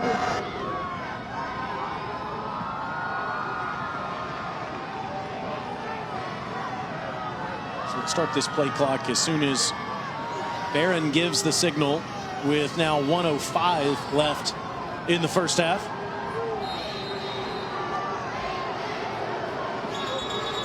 And again, now a timeout will be charged to Arkansas State. Let's go down to the field, Melissa. Guys, I'm standing on the Arkansas State sideline, and after that back and forth with number 22, Caleb Bonner, they're saying that they didn't hear a whistle, so they're pretty upset about that call.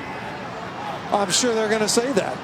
I got to tell you, though, again, the actions of the offensive player alone would indicate he was no longer live. What do you think, Matt? Well,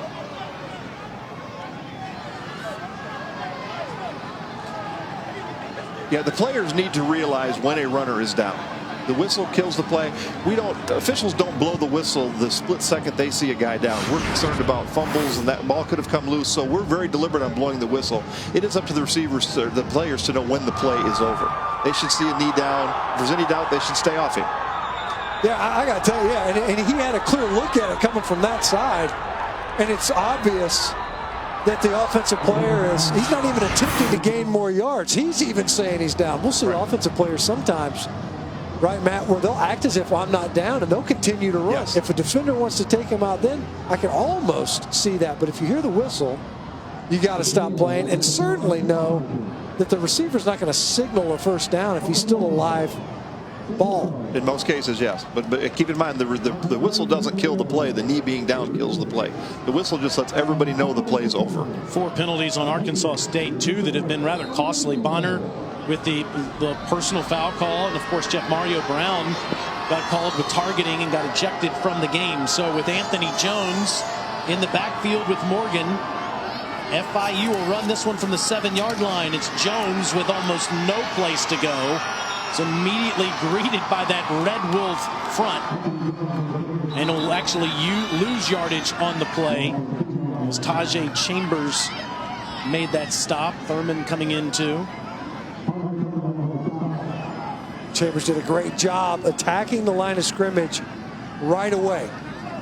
FIU taking a timeout to take a look and see what they've got, trying to get a touchdown on the heels of 2 big plays on this possession to set up this opportunity. The college football playoff semifinals are Saturday, December 28th on ESPN and the ESPN app. That is 1 week from right now. LSU and Oklahoma will be winding down. It'll be 4th quarter down there in the Peach Bowl in Atlanta. And then Ohio State and Clemson are playing in the PlayStation Fiesta Bowl. That starts at 8 Eastern time. The winners play for the national championship Monday, January 13th on ESPN. You see the Chick-fil-A Peach Bowl starting things out. Ohio State, Clemson is the second one. We're going to get some picks from Stinch, Alyssa, and yours truly a little later on those semifinal games. Some transfer quarterbacks all over the place in the semifinals. Please reset the game. And we have them 54 in this game. seconds. Both quarterbacks are transfers. Lane Hatcher, Arkansas State's quarterback, transferred from Alabama. And James Morgan on the field, transferred from Bowling Green. This is the first time he's ever played in a bowl game. It's his last college football game. And he's got 2 tailbacks in. He'll throw the reverse pass. Jones the forward pass, but he skips it in front of his intended receiver, Austin Maloney. We've seen that now from each team, where they're trying to get a non-quarterback to throw a touchdown pass, and it was there. Once again, we saw it earlier on a quarterback throwback to Lane Hatcher. This time, FIU trying to get in on the action. Anthony Jones, it's a backwards pass. It's an eligible throw, but not a good-looking one. As Austin Maloney was by himself in the end zone. That ball well short. So now 3rd and goal for the Panthers.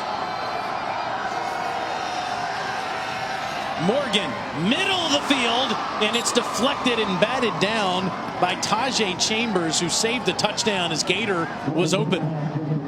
How about Chambers? 2 of the last 3 plays. Comes up and runs support, stuffs the ball carrier right at the line of scrimmage, and then drops in coverage and is able to get his hands up to break up this pass. Watch 32. Almost came up with an interception. Could have denied any scoring opportunity for the Panthers. How about Arkansas State's defense in general? 2 times in a row, FIU gets inside the 10, and they have to attempt chip shot field goals. Another 25-yarder from Borregales, the leading scorer in FIU history. And it is a 7-point game again, as FIU has scored on each of their last 3 drives. The Progressive Bowl Challenge Cup will be awarded to the conference that has the highest winning percentage in the postseason. Let's take a look at last year's Bowl Challenge Cup standings, brought to you by Progressive. Conference USA with 4 wins in the postseason at the best winning percentage. The MAC is already off to a 2-1 start this year. And how about the Sun Belt? In the last 3 years, they went 3-2 last year. In the last 3 years, they have the best winning percentage of all 10 conferences. 69%. Something to be proud of, there's no doubt.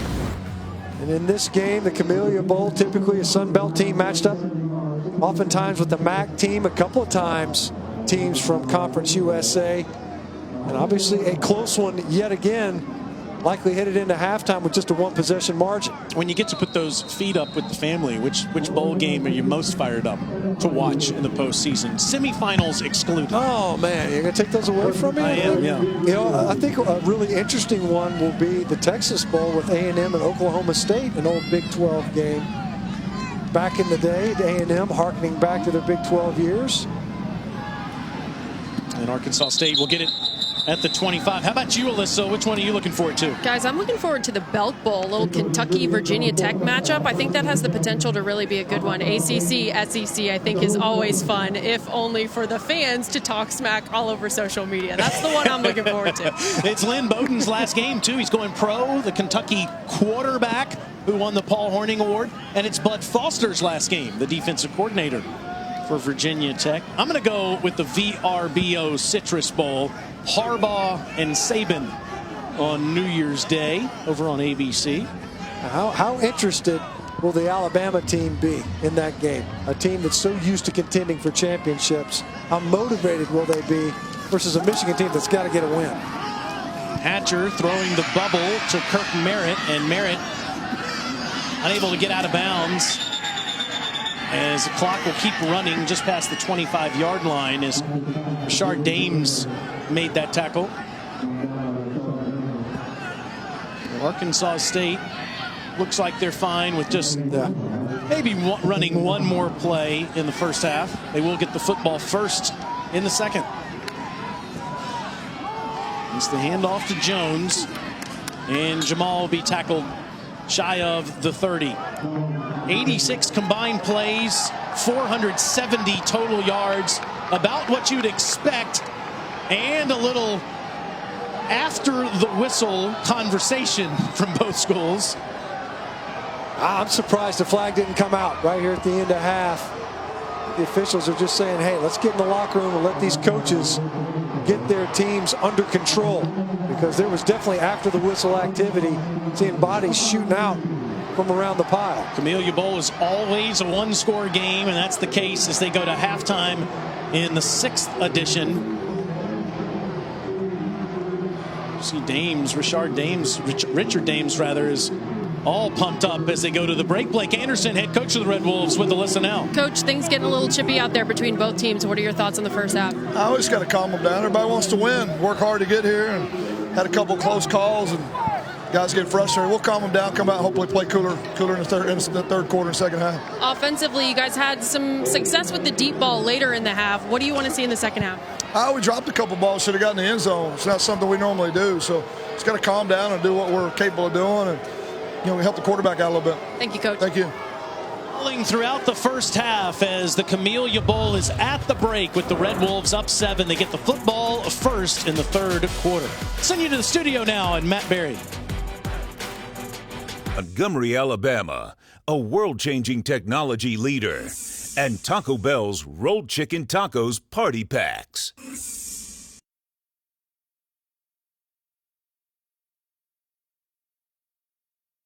Welcome back to Capital One Bowl Mania.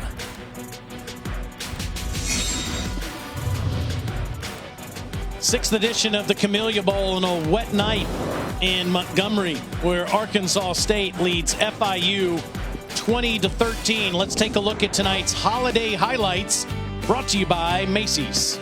Well, Arkansas State got going early in this football game. They're able to get on the board. Lane Hatcher did an excellent job of extending drives, found Omar Bayless in the back of the end zone to get the scoring started. They were able to continue that. Hatcher finding Kirk Merritt, finding his way into the end zone. A physical finish after that catch. But then FIU was finally able to get in there as well. Answered that score to make it a one-possession ball game. You can see James Morgan fired up as they were able to punch it in. And then Omar Bayless dropping a would-be certain touchdown. We've seen him make some great catches. He's got 2 big drops in this game as Arkansas State continues to take shots downfield. You look at the contributions of both of these quarterbacks. What isn't captured there is the running of Lane Hatcher and how clutch that has been. One on a scramble on a third down, the other on a called QB draw. He's done an excellent job of managing the pocket and extending plays. James Morgan came on late in the second half, but missed a couple opportunities, including one in the end zone for a score. And it feels like Arkansas State's lead could be bigger than that as both teams were trading field goals in the second quarter, as the Red Wolves will take a 7-point lead into the third quarter as Camarion Williams takes that kick, and it'll give Arkansas State the football outside the 25-yard line as we go down to Alyssa. Stinch, you were breaking down some of those plays. That's exactly what FIU head coach Butch Davis was talking to me about coming out of halftime, saying that defensively they have to limit those explosive plays, particularly when quarterback Lane Hatcher takes off and runs with it. Yeah, when you think about that, you know, the explosive plays, and most of them, the concern was around the passing game. And as we mentioned, they largely missed on those connections downfield as passers. Really the biggest play being to Adams in the first half, other than the Omar Bayless down the sideline. But Hatcher's ability to scramble was lethal in the first half. So Lane Hatcher back on offense to start this drive, and he just throws that one into the turf as nothing was happening there for the first play of the second half, as Hatcher really struggled on first and second down in the first half. Overall, he's 12 of 30, but boy, was he terrific, Stinch, on third downs. Red Wolves are 9 of 12 tonight. Hey, had to be clutch on third down, but to be clutch, you can't be that great on the earlier downs. He wasn't. But when it mattered the most, he was able to get the conversions. And on this one, it's ahead past the 35-yard line to Bayless, as Omar, the senior from Laurel, Mississippi, his school record 17 touchdown catches, one coming in this game in the first half. I mean, one of the most prolific seasons in Sun Belt history. Quickly now, third and short. Hatcher takes off, dives, and it looked like that dive might have ended about half a yard shy of the first down, so it'll be second down, excuse me, now. Didn't like the shot he had. He could have taken to Reed Tyler, his tight end, number 87. Had a step on the defender. Hatcher decided to tuck and try to run. He's up really just getting back to the original line of scrimmage. They did give him the first down. The play prior to that is on the slant Merritt. It's incomplete. It'll be second down, or make that third down now. As Hatcher, with the rain falling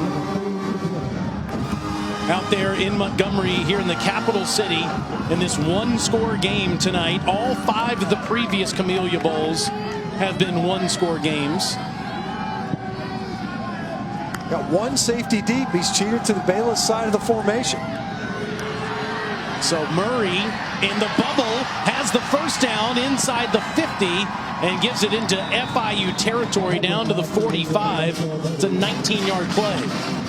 Well, they haven't really been able to get Murray going as a ball carrier, but largely his contributions as a receiver. An easy way to get him the football in space when you check it down to your back out of the backfield. Hatcher pumps, surveys the whole field, and then throws it in front of Murray. It'll be second down. We go back a few plays ago. It was interesting, a spot. It looked like Arkansas State was about a yard shy of the first down, and they were given a first down on that play. So we're up to speed now with this second and 10 with the Red Wolves now at the FIU 45-yard line. Jamal Jones in the game, standing next to Hatcher. Jones and Murray, the two tailbacks used tonight, and Jones gets free into the FIU secondary and inside the 30. The best run of the night by Jones. And really the best inside run. Didn't require any bouncing. He just sticks his foot in the ground and hits the hole. Well blocked by the Arkansas State offensive front. After a pickup of 20, they go right back to him again. And he's tripped up inside the 20. Down near the 17, it'll be a pickup of 8. Having a lot of success running to that left side of their offensive front. Big Jarrett Horst, Andre Harris do an excellent job at the point of attack, providing Jones an easy insertion into the line of scrimmage. Back-to-back, nice runs. They talked about needing to get that going. Never really did so in the first half. Hatcher, one-on-one ball, end zone, and it's incomplete. That'll set up third down as they were looking for Dahu Green, the senior from Oklahoma City. 6'5", 195 pounds. Huge target, to say the least. You look at his length. You saw him in the pregame. I saw Blake Anderson call him over, saying, "I need a big game out of you, number 4. Wasn't able to come up with that catch. Typically, You see Omar Bayless lined up on that side of the formation, not on the football field currently. It's Jones to the 15-yard line where he's tripped up. And that is enough to move the chains again and give Arkansas State a fresh set of downs. Red Wolves typically score quickly. It's one of the best in the country at getting down the field, but tonight they've been more methodical. Hatcher will take a shot, wide open in the end zone is Reed Tyler. Touchdown, Red Wolves.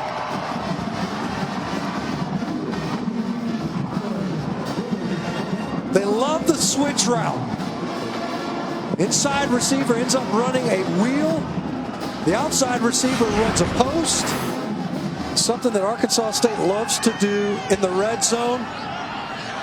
That time, Reed Tyler had to extend it, kind of bend that route. He was running out of real estate, but plenty of time for Lane Hatcher to allow that route to continue to develop. He missed Reed Tyler earlier on a shot downfield, but found his way into the end zone there. So Arkansas State makes it a 2-score game again, and the extra point by Groupie is good. That's 11 plays, 74 yards. All of the Red Wolves drives that have scored touchdowns tonight have been 10+, and this one was too. Touchdown, Reed Tyler, and the Red Wolves are up 14.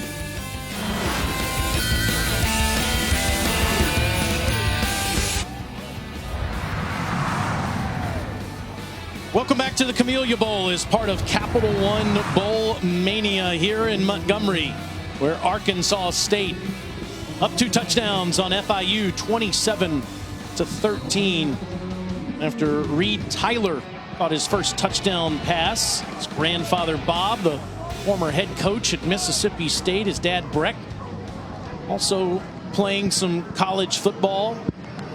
I'm sure both of them happy to see their boy, Mr. Tyler, score on that last possession, as Maxwell off the bounce will come up and field this, and he'll get up to the 19-yard line. We talk about the route combination. So the 2 outside receivers are going to work inside, but you see Reed Tyler, he's matched up with an inside defender. Those outside routes come across, and you end up, it's a lot of traffic to try to work your way through. Watch Tyler as he continues to work that route, have plenty of separation. And of course, Lane Hatcher with plenty of time to deliver the football down the field. So FIU in a hole again. They've been down 2 scores 3 times tonight and have scored each time. They go right to Napoleon Maxwell, who doesn't get much. Maxwell with his 8th carry of the game.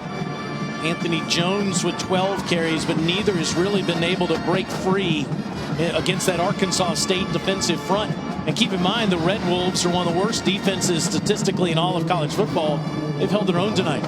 They have. You know, they've missed 77 tackles coming into this game. That was 110th in all of the FBS.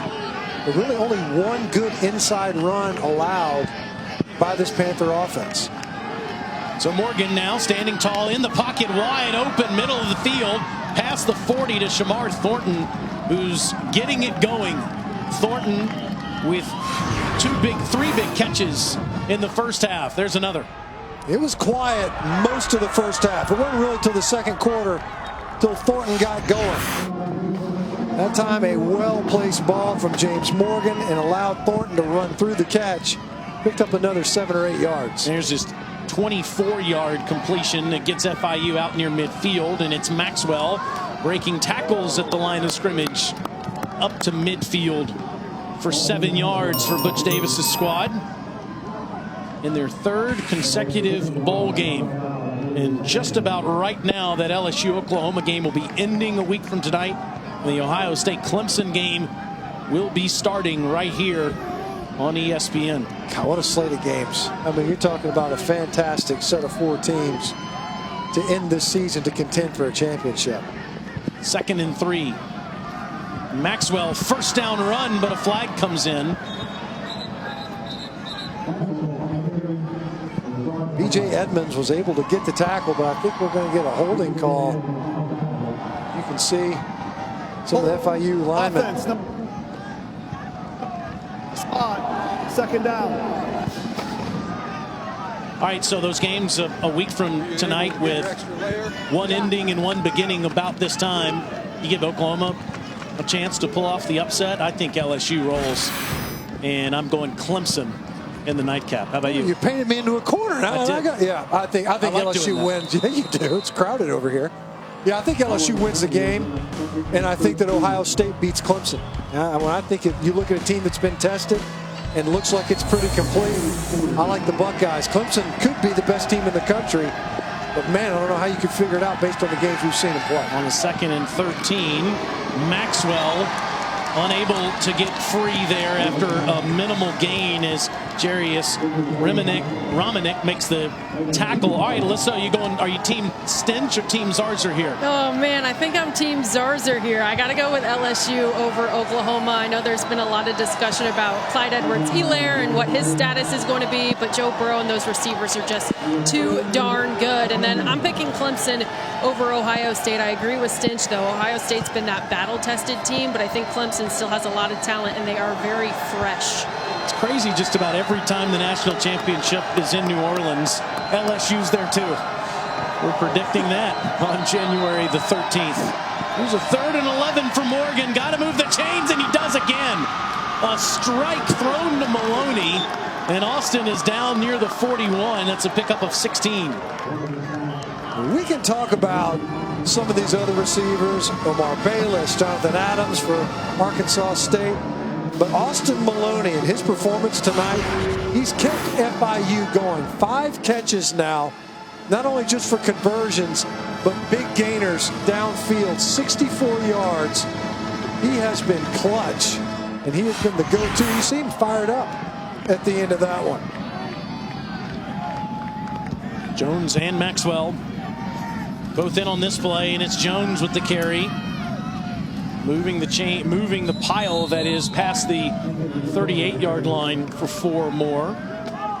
We talked about at the end of the first half, looked like FIU was starting to get going up front. Those guys were starting to really come out of their stance, get some movement up front.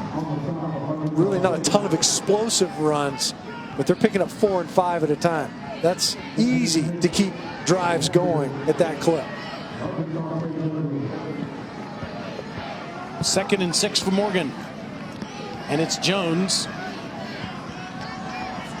running right at the heart of that Red Wolves defense. You're not going to see anything that's too stylish from this offense with Rich Skrosky, the offensive coordinator and the quarterback's coach, when he goes to the ground. But he's controlling the line of scrimmage as best he can to try to get FIU to make this a 1-score game again. It's 3rd and 5. Panthers have converted 5 of their last 7.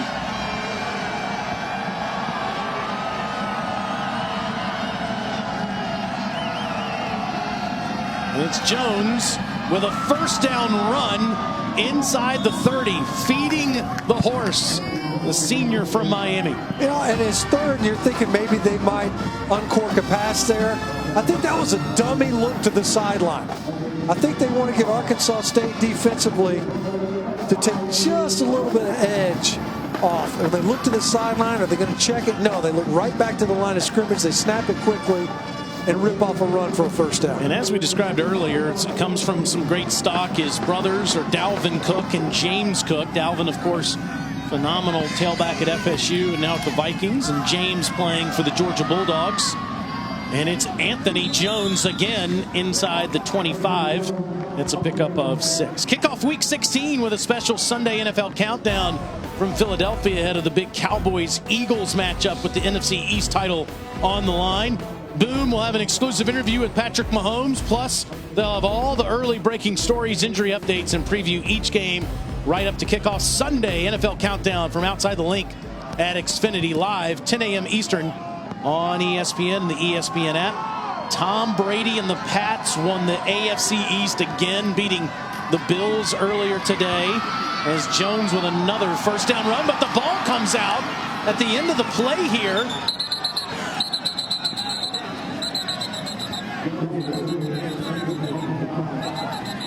I did not hear a whistle. Flags are coming in now as it looked like Tony Gator might have been the first guy to the ball, but the Red Wolves are saying it's their football, and that's the indication from the referee. FIU is having their way on the ground. But is he down before this ball comes out? He's down. Now, it looks to me like we've got Matt Austin in the booth here with us. Matt, what do you think? Is the ball carrier down before that ball comes out? It certainly looked like it to me. I thought his knee was down, then the ball slipped out. I'm not sure what the flags are for afterwards, but I do think this will be overturned due to the runner being down. You like the no whistle there initially anyway, to allow it to see if there's a clear and immediate recovery in the event that he wasn't down? Well, yes, I do, because it's not just the recovery. You would give that anyways if you did have the whistle, but they can advance it. The defense can advance it if they recover it. If they run it back for a touchdown, you sure don't want to be blowing a whistle and bringing that back. Right. It's Caleb Bonner who made the recovery for Arkansas State, but certainly looks like this will be overturned as we've got 4 officials hovering around our referee, Steve Barron. Yeah, you see, and it looks like there at the end, Tony Gator and Darian Jackson getting into it. Darian Jackson was trying to rake Gator off of the pile.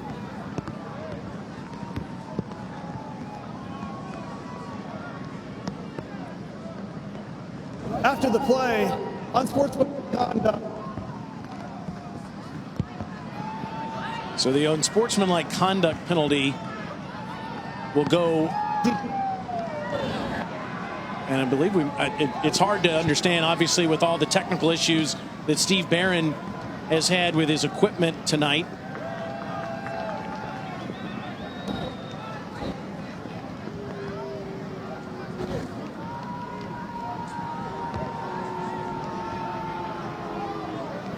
So FIU is the initial indication is a penalty on FIU as he's going over to the bench to talk to Butch Davis. And now he will go and review whether or not the ball carrier fumbled that ball or not. Man, it looked like that he was talking to that sideline, and we might have an ejection here on Tony Gator. Well, he definitely gave the ejection signal, so something must have happened at the bottom of that pile by an FIU player. That's the only direction that the referee pointed in. Even if this play is overturned, the unsportsmanlike conduct will still be enforced. Yeah, it looked like there towards the end, and Darian Jackson is pushing Tony Gator off of that pile. And it looked like Gator, I don't know if they're saying he took a swing with his left hand, but he is leaving the field with the review of the fumble. Man, it looks to me like that right elbow clearly down before the ball's out. I agree 100%. It looked like the elbow was definitely on the ground before the ball squirted out. So I do feel this will be overturned to a runner being down. Then we'll have to enforce the unsportsmanlike. Yeah, I don't see any movement at all of that ball before the knee was down. Now watch Gator at the bottom of this pile. Everybody scrum. This is typical when the ball's loose. It's just guys are in there trying to fight, see if they can't rake that ball out there at the end. Of course, Arkansas State ended up with the football after they kind of unstacked the pile. It looked to me like Tony Gator might have taken a swing at Darian Jackson. That's what they're saying on the field, is that Gator did take a swing, and that's the reason for the ejection. And what is Gator's last college football game? So you're thinking, look, you lost one of your receiving threats, no doubt, but you're able to maintain possession on the opportunity to answer what was an opening second half drive by Arkansas State. They marched right down the football field. And here you are trying to answer a near calamity with that potential fumble, and instead you're able to maintain possession. But you do lose one of your receivers in Tony Gator, who's made a couple of nice plays in this game. He's the leading receiver on the team all year, although only by 1 over Thornton. Unfortunate way to end his collegiate career. But again, at least looking at our angles that we have, you would think Steve Barron's about to overturn this call. After further review, it was determined that the runner was down prior to the ball coming loose. The ball will be placed at the 17-yard line, which is yardage sufficient for a first down. After the play, we have an unsportsmanlike conduct foul on number 16 of FIU. That penalty will be enforced from the dead ball spot. It will be first down, and number 16 is disqualified. That's one for each side. You think about Jeff Mario Brown, ejected for targeting in the first half, and now for the Arkansas State defense, and then of course offensively now Tony Gator, the receiver for FIU, no longer available for the balance of this half. Timer, please.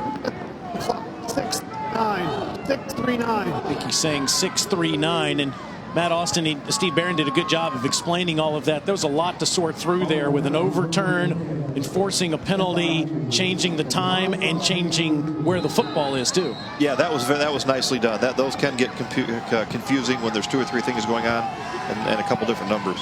Well, it's been Anthony Jones play after play after play. He did put the ball on the ground, although his knee and elbow were already down. He stands next to Morgan. Morgan goes to the air this time, and a wide open receiver. It is Camarion Williams. And Williams is forced out near the 25-yard line, where it'll be second and short. Feels like a big drive for FIU, given how successful Arkansas State's been offensively all night. And the difficulties that they've had throughout third quarter offensive possessions. They've only scored 10 points their last 6 games in this quarter. And given the way Arkansas State has been able to perform offensively, a big answer possession opportunity for FIU. Red Wolf scored on an 11-play touchdown drive to start this quarter. This is the 12th play for FIU.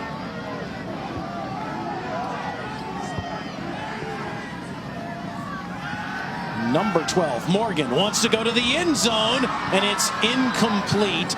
Shamar Thornton one-on-one, and incomplete, as good defense there by Jarius Romanek, the freshman from Hattiesburg, Mississippi. And Romanek's been picked on a little bit in this game, and the Panthers have had some success.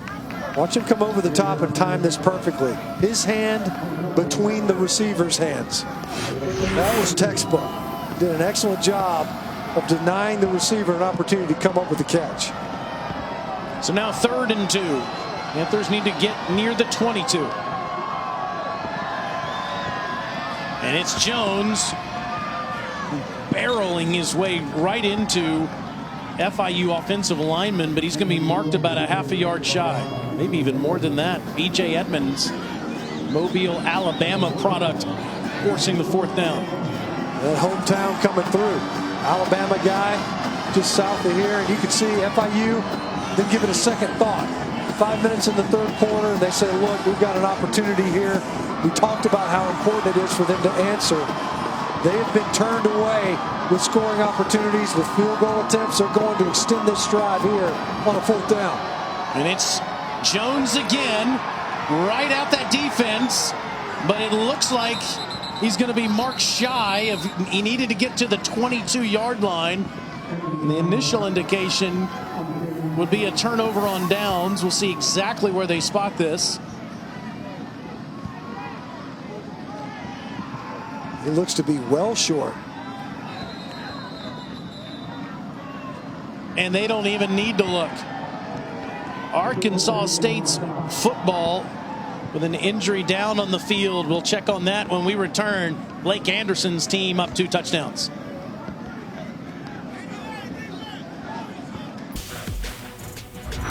The Camellia Bowl, brought to you by AT&T and Coca-Cola. Share the magic this season with an ice-cold Coca-Cola. Enjoy the holidays. Enjoy Coca-Cola. Always fun to be with your family, your football family. And Arkansas State went to the lanes the other night when they got into town here in the capital city of Alabama. Right now they're worried about one of their teammates, Tajay Chambers, a redshirt junior from Gordon Jr. Looked like he got rolled up on as he helped make that play against FIU, and he's been on the field for quite some time. All of his teammates gathered around him.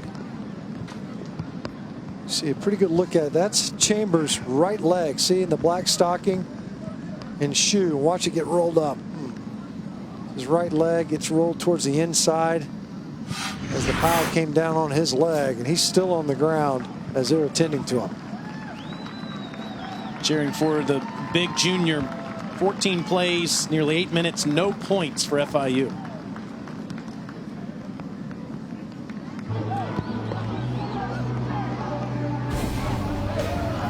There's a lot at stake in our Week 16 Monday Night Football matchup. Aaron Rodgers and the 11-3 pack can clinch the NFC North with a win over Kirk Cousins and the 10-4 Vikes. But Vikings are undefeated, 6-0 at home this year, and it would force a tie atop the division heading into the final week. That's 8 Eastern on ESPN, ESPN Deportes, and the ESPN app. Monday Night Countdown at 6. You see Butch Davis. He's the only man to lead the Cleveland Browns, the expansion Cleveland Browns, to the playoffs when he was the head coach there.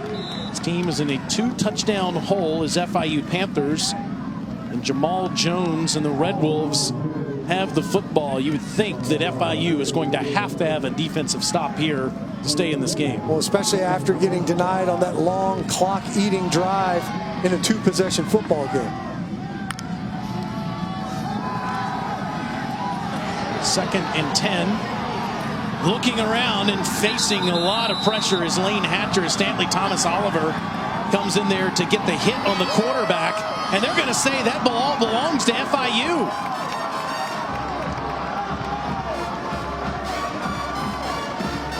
You wondered if the arm was going forward as Thomas Oliver made that hit. Sage Lewis recovered the fumble. Let's take another look. It was a well-timed blitz. Neither one of these defenses bring a lot of pressure. Does Hatcher throw an empty hand? Yes. Matt Austin confirms. Yes.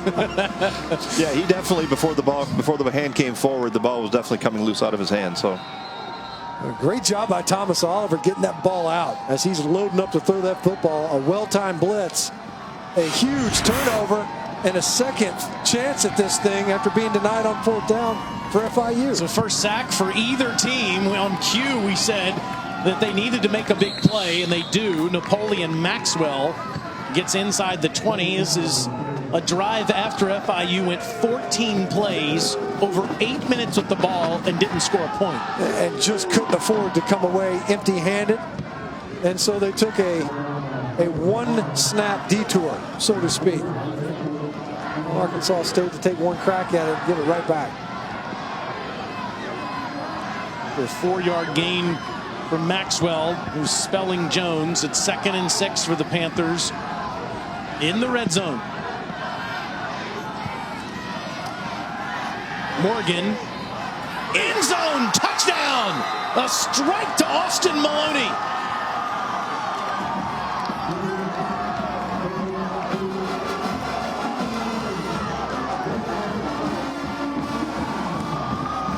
So they did it the unorthodox way, but they got the points that they were seeking. You turn it over on downs, your defense gets it right back to you. And James Morgan throws a strike right here. I thought Antonio Fletcher had a shot at this. You see him come over from his safety position. Number 14 breaks on the ball. I thought this was a pick. Instead, Austin Maloney, once again, and it's been all game long. And keep in mind they're without Tony Gator. And they find their way into the end zone to stay in this game. That is the 40th touchdown pass for James Morgan in his FIU career. It's the 65th of his collegiate career. He threw 25 for Bowling Green. As you said, there was a lot of traffic in between Morgan and Maloney, but that was a bullet. A beautifully thrown ball by James Morgan. And when we were talking with the Arkansas State coaches, they said the one thing we cannot do, we have to maintain possession of this football. We can't turn it over. They turned the football over after a huge defensive stop here early in the 3rd quarter. They give it back. They give up a touchdown, and Blake Anderson can't believe it, just shaking his head. The turn of events. Look at the blitz. Thomas Oliver off the edge. The ball comes out. it's ruled a fumble. Sage Lewis comes up with a recovery, and Austin Maloney in traffic with the touchdown catch. It's a one-score game again as the Red Wolves are ready to receive this kick. All 5 previous Camellia Bowls have been decided by one score. A grand total of 17 points. In fact, a couple of those games were decided on the last play. Maybe that's the case here again tonight, as Merritt will field this one at the 5, and Kirk will run out of bounds. Well, now he'll stay in bounds. Looked like he was going to.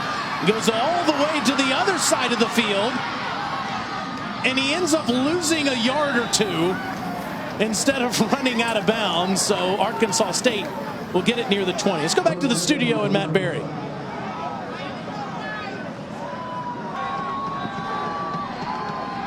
Did a fantastic job at Boise. Of course, biggest moment was beating Oklahoma. The Statue of Liberty play in the Fiesta Bowl, and a terrific job with Washington, taking them to the college football playoff. Jacob Eason, That's right. Another transfer quarterback. Just like this guy you're watching right now, Lane Hatcher, the transfer from Alabama, in shotgun, trying to throw a fade, and it's a perfect one to Brandon Bowling. How about a couple of great catches by Brandon Bowling? One was on a crossing route in the first half. Watch him haul this one in. Track that ball down over his outside shoulder. The inside out throw. He's able to come up with a big explosive catch. 30 yards on that play, and then on a quick slant, that's a good ball inside the 39, as it's Jonathan Adams again for 11 more. And you've got the defense on its heels. You get a big explosive, and now the Red Wolves standing on the gas with their tempo. This is the Arkansas State defense we have seen all season. Is Murray still on his feet inside the 35? It'll be second down for the Red Wolves. Already have flipped the field on FIU, trying to make this a 2-score game again.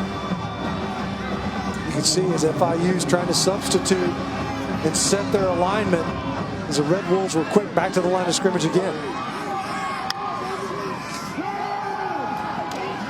Hatcher in all kinds of trouble. Down he goes. Second sack for FIU. Colson and also Noah Curtis combining on Hatcher there. That was a meet at the quarterback pass rush. They win on both edges, and then they kind of green dog their linebacker, meaning when the back protects, the linebacker who would have been in coverage goes ahead and blitzes. No escape lane for Lane Hatcher that time. It's the 39th sack that Arkansas State's offensive line has given up this season, though they were doing a terrific job until the last couple of possessions. They're on a 3rd and 10, and this is incomplete. Too far in front of Omar Bayless. And after a drive that had all kinds of promise on the first couple of plays, it stalls inside the 40-yard line. And that time just off target. Omar Bayless circling back for the football. Ball was too far inside from Lane Hatcher.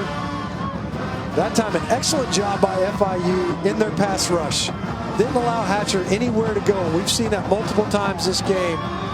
The quarterback for Arkansas State able to escape and extend a drive. Cody Grace only 1 punt tonight in this game.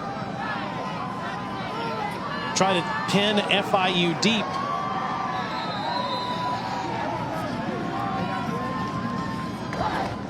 It's a delay of game penalty as 4th down.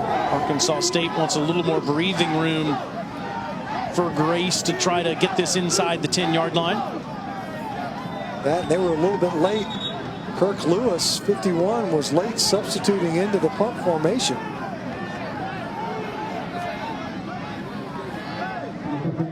FIU has been down 2 scores most of this game.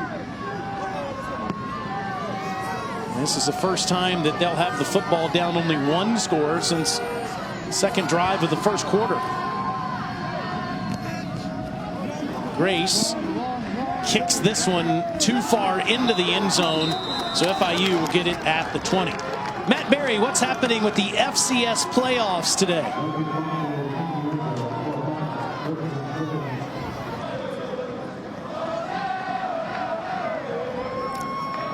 So the two most successful programs at that level, the Bison, who are #1 by a mile, look like they're primed to meet JMU in Frisco again. But that dynasty just continues. Chris Kleiman goes to K-State, gets a big victory over Oklahoma in his first year with the Wildcats, and they just keep on churning out championship bids at North Dakota State. And a deep shot taken and gotten by FIU. It's Maloney again.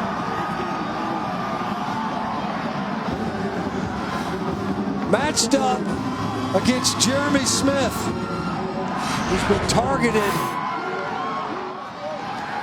not that often this game, but throughout the season.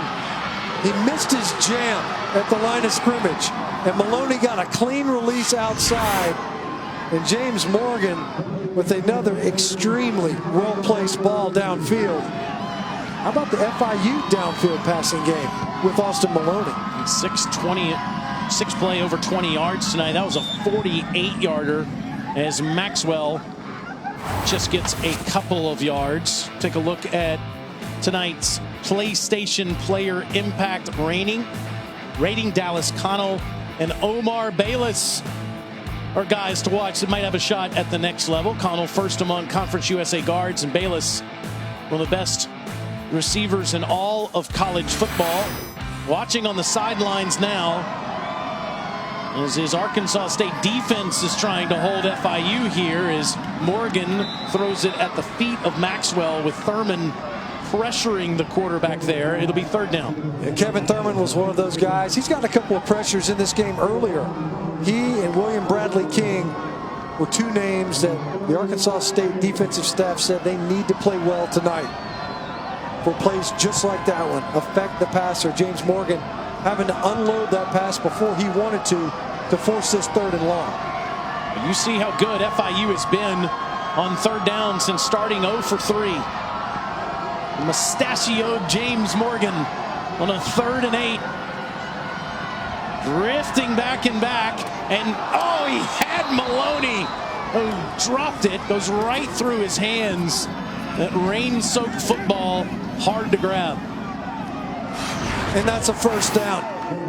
We saw Omar Bayless in the first half drop a sure touchdown. Well, this time it's Austin Maloney.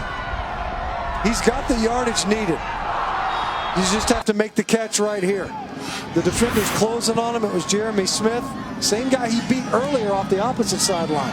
Well, this will be a long field goal attempt, just shy of 50 yards. It'll be 48 for Jose Borregales. Trying to make this a 4-point game. And Borregales fires that one straight through with plenty of leg to spare. Made a 53-yarder against the Miami Hurricanes a few weeks ago. That might have been good from 60. Rain-soaked ball's hard to catch. Looks like it might be kind of easy to kick. Maybe that leather's got a little bit more bounce in it. He striped this one.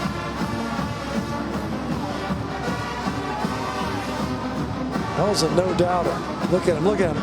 Well, there's nothing to say. Everybody just relax. I can handle this. I got this. Yeah. It's like Tiger with that punt in the President's Cup. just walking off, yeah, saluting the opposition. Take your hat off. Can't do that on the football field, but Borregales found a legal way to celebrate that, and he's had a terrific night. Best kicker in FIU history, making it a 4-point game. About the night that Austin Maloney is having. 7 catches, 131 yards, a touchdown, all career highs. See these games that are coming up. What's funny is you would think that Maloney and Bayless are thinking about the catches they should have had. Bayless with that touchdown catch that he dropped, and Maloney dropping that first down catch just a moment ago. So the Red Wolves will get it at the 25-yard line with just 38 seconds remaining here in this third quarter. And how does their offense get back on track? Suddenly the offensive line has had some trouble protecting. Exactly. That's what has to happen. They have to protect better. And the other instance, too, of course, is other than in a few snaps, this running game has really never gotten going. They have to find a way to pick up positive yards. You can't go backwards. You see the Red Wolves offensive front. They're going to be challenged. They got to step up. Now the one pressure came off of a edge blitz, slot blitz. But so far a fumble and then a punt. Other than that opening drive to score here in the second half. That is Marcel Murray, and Murray doesn't get much. Yeah, that ain't it. I mean, that's the thing is that, you know, the run game, outside of a few bounce runs, it's been kind of janky all night, where they haven't been able to get it going the way they felt like they could. And FIU has been largely susceptible to the ground game. 2nd and 10 with only 15 seconds left in the quarter. And we haven't seen Omar Bayless in a while as a flag comes in. He makes a first down catch. We'll see what the yellow flag at the 30-yard line is about.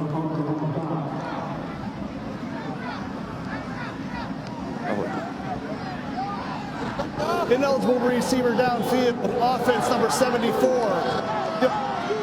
Second down. Bayless and Cushion didn't want to give him his towel back. And then Bayless takes it back from him, and Cushion falls to the ground there, acting as if he got pushed. That was some interesting acting there. So the ineligible receiver downfield. That's twice now on Andre Harris, where he's been called downfield. That's the end of the third quarter. Third quarter expires. We go to the fourth quarter, and this is just like it always is in the Camellia Bowl. It's a one-score game in Montgomery.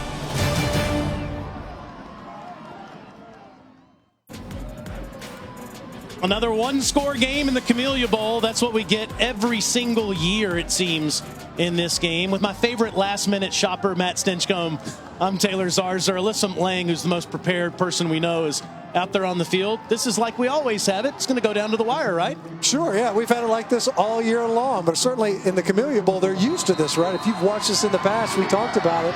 The average margin of victory, the largest anyway, has been 5 points, setting up to be a very similar finish here. Hatcher in a muddy pocket gets it out to Murray, and Marcel gets upended just short of the 30-yard line.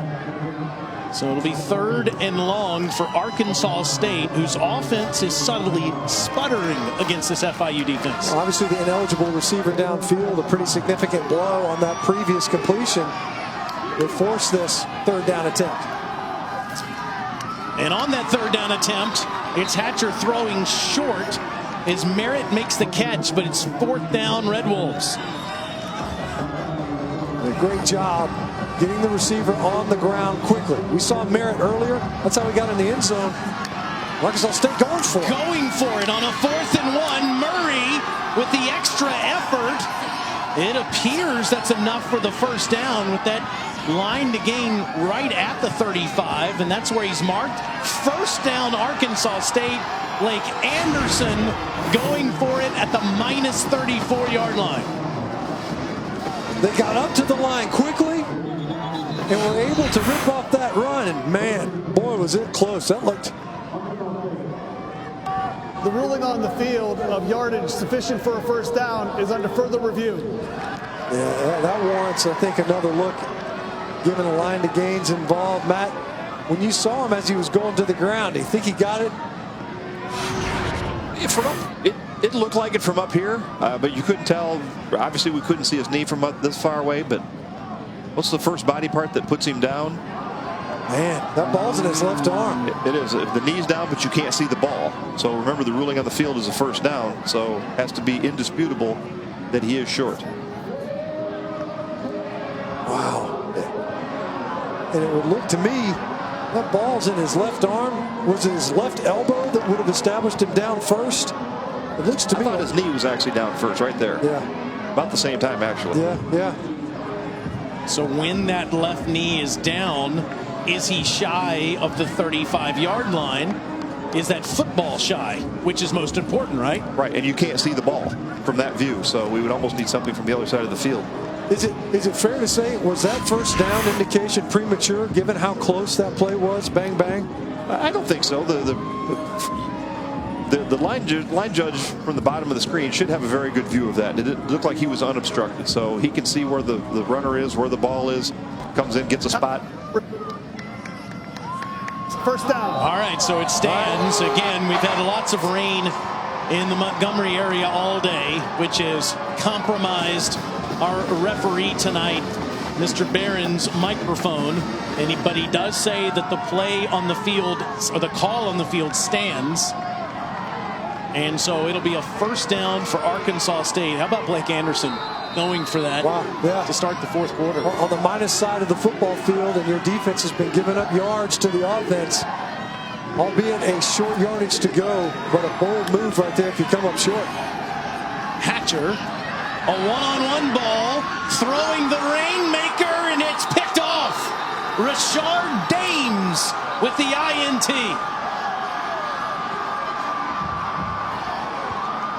And he was going right back to Kirk Merritt, who had come up just short on the third down reception. Ineligible receiver downfield. Offense number 74. That penalty is declined. The result of the play is interception. First down, FIU. It's an ineligible man downfield that's declined, so it's Dames. The Dames twins, Rashard and Richard, have been wreaking havoc all night, and that's the fourth interception for Rashard this season. Well, we've mentioned both of their names repeatedly, not only in coverage, but in run support. And on the heels of a gamble that paid off for Arkansas State, narrowly converting on a fourth down. And once again, the FIU defense able to come up with a huge play. Now FIU has a chance to take the lead in this game for the first time tonight. We're down 27-13 at one point in the third quarter, scored 10 unanswered, and Morgan under pressure somehow escapes and almost throws a pick six. There's a flag down as somehow that ball went through B.J. Edmonds. We've seen that a couple of times tonight where James Morgan's thrown a football. It looks like it'd be picked. Finds its way through, that time incomplete. Defense, number 90, 10-yard penalty results. So that penalty is called on Takua Ohoye, a junior from San Mateo, California. And it gives FIU a first down. So the Edmonds pick would have been negated anyway.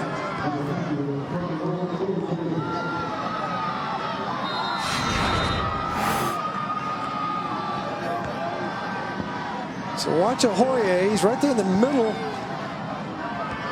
I don't see it. I'm very surprised. What they're saying is he was holding the right guard and prevented him to come off in protection. And that throw to the sideline is caught by Darius Scott.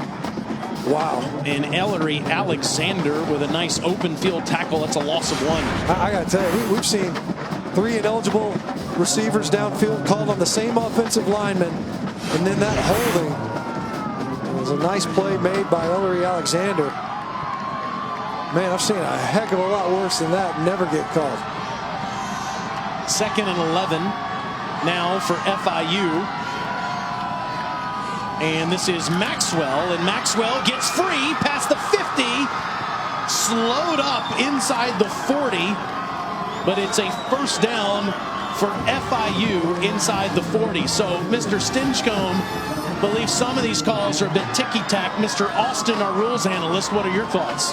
Well, I'm not sure how much restriction there actually was by number 90, but you could see the shirt stretched way out.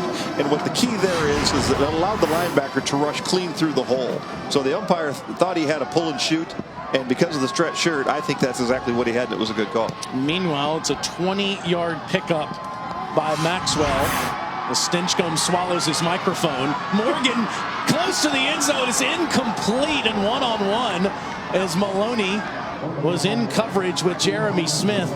It'll be second down. You know what I want to know, Stinch? I want to know what Austin's heart rate is now that he gets to be up here in the booth with us relaxing compared to putting time on the clock in Jordan-Hare Stadium and being down on the field when we were calling 7 overtimes in College Station last year. Having fun up here, aren't you, my friend? 2nd and 10. And again, it's Maxwell. And he is inside the 35-yard line. Let's get another studio update from Matt Barry. All right, so keep an eye on that. Here we got a one-score game as usual. 3rd and 7 for FIU at the Arkansas State 35. Morgan, middle of the field, throws at the feet of his intended receiver, who was Maloney, and that is incomplete. So it's 4th down. And now they will go to the kicking game. Jose Borregales, we just saw him from 48 yards, put one through by Miles. He does have a cannon for a leg. He made a 53-yarder against Miami. This is 52. As the rain continues to come down, artificial surface, so there's good footing on the field. And from 52, Borregales, with plenty of leg to spare, curls it right inside that right upright. And FIU has scored on 6 of their last 7 drives, chipping and chipping and chipping away. It's a 1-point game in Montgomery. Butch Davis watching it, and Borregales celebrating here in the capital city.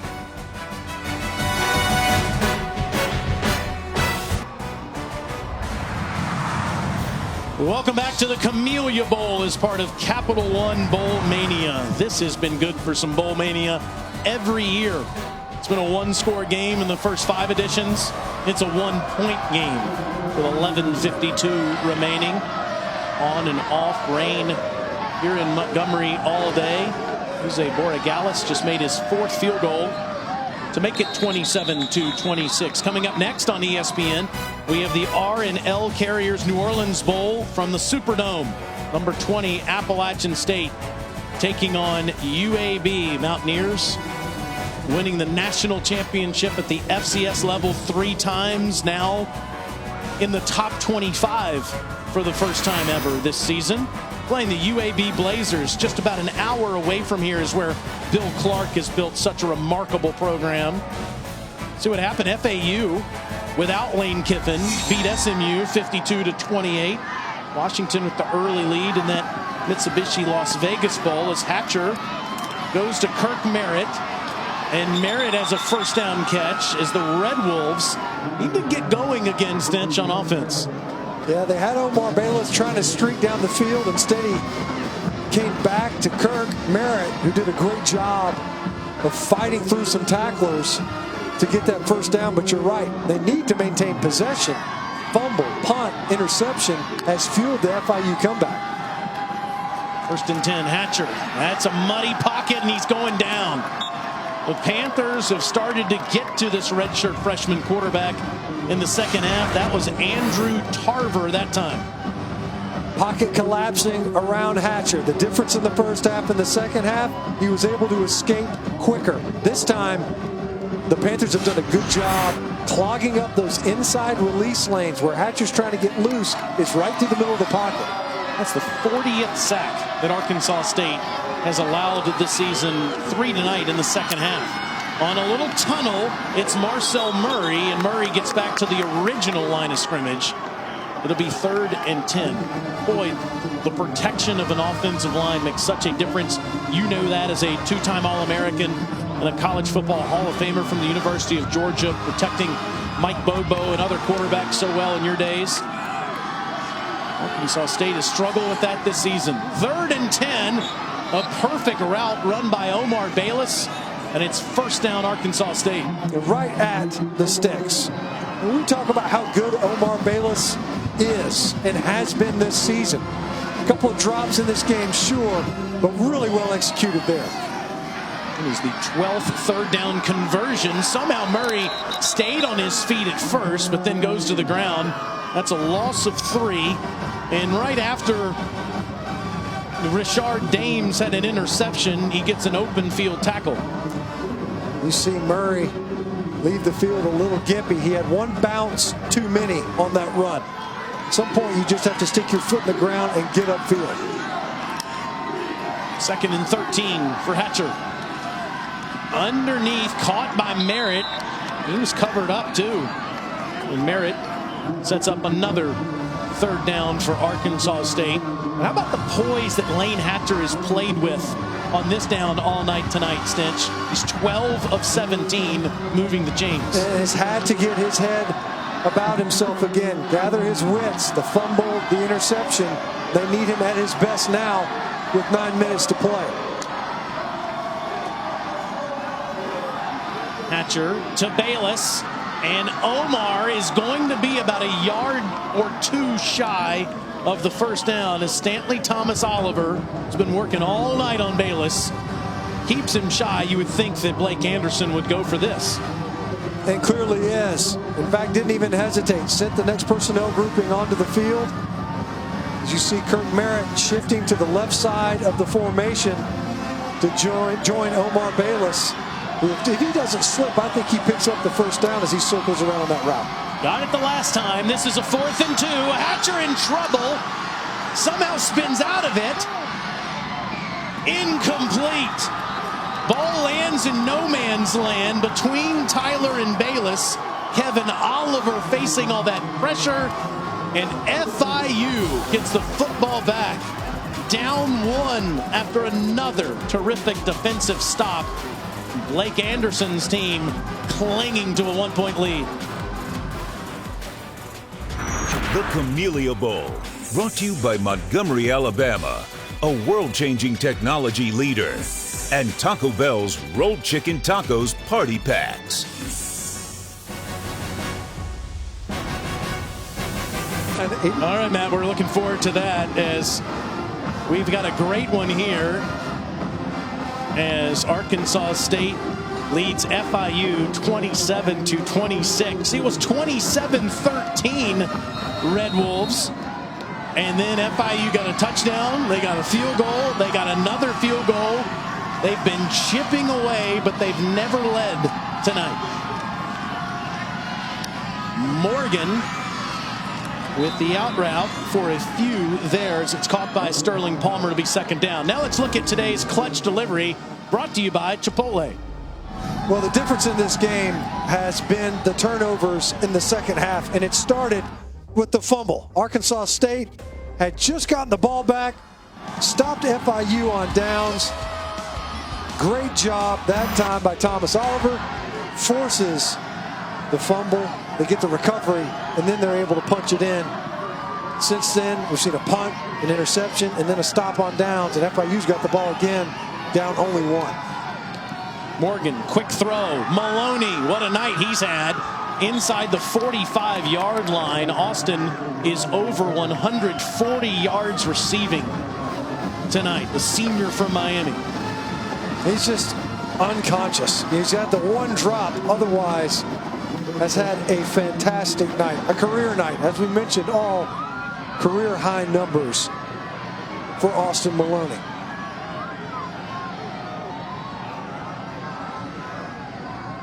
FIU at the Red Wolves 42. Clock running near 7 minutes to go. Maloney drifting back, and he's got it. That's inside the 20 as Morgan finds him again on another big throw. Matched up against Jeremy Smith again. And Smith repeatedly now being victimized by this passing attack, repeatedly matched up with Austin Maloney. That 27-yard catch gives Austin a bowl record for yards and catches here in the 6th edition of the Camellia Bowl. And FIU in scoring position with Anthony Jones going nowhere. It's second down. And the passing attack now really taking over for FIU. It looked like in the second half as if the Panthers were going to be able to get that ground game going and start taking control of the second half. Good news for FIU is Jose Borregales has been sensational as the kicker. The bad news is a bunch of FIU drives, at least 4 of them, have stalled once they've gotten scoring range. In fact, 2 of them inside the 10-yard line. And look at the defense for Arkansas State as it looks like a run formation for the Panthers. And it is as Jones barrels his way forward to the 12. So it'll be third down from there. FIU needs to get to the 5 to move the chains. This time next week, LSU and Oklahoma, that game will be over. And this one will be going on. Ohio State and Clemson out in the desert. Big third down. You look up for the matchup of Austin Maloney and Jeremy Smith. They've gone after that repeatedly. And they'll be matched up at the bottom of your screen, the right side of the formation. Smith again with Austin Maloney.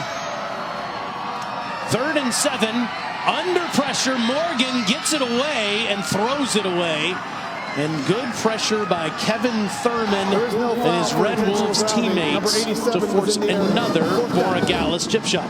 Clutch, to say the least. And Kevin Thurman couldn't have shown up at a better time with that pressure, because Jeremy Smith had slipped down in his coverage of Austin Maloney. He was standing there with the yardage needed, and instead James Morgan had to flush out and throw it away.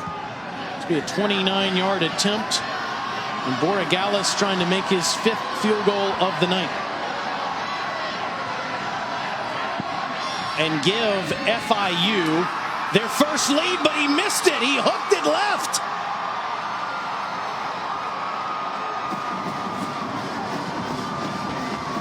You just never know.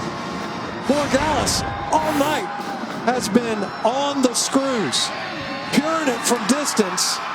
You'd think this is a gimme. Instead, it's a big miss. Blake Anderson's team still on top.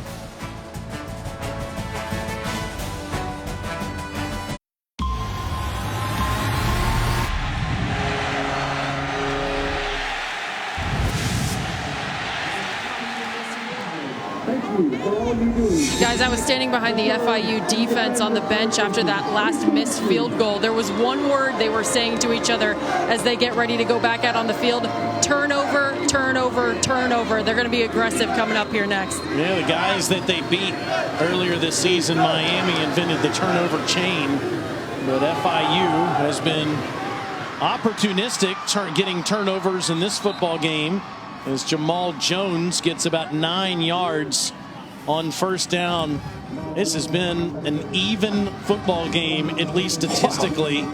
As you look at the total yards, rush yards and the pass yards are very similar as well. That's why it's a 1-point game. That's right. Unreal. The only difference, of course, being the turnovers or takeaways, depending on how you're looking at it. The defense for FIU getting the ball back for their offense. Stepping into that one, and a perfect strike. It's Hatcher, and it's Bayless off to the races. There is a flag down, but Omar's going to take a defender all the way inside the 10.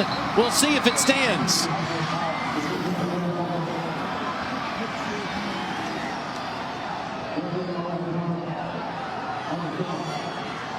"65 yards if it stands," but Arkansas State is walking back like it won't.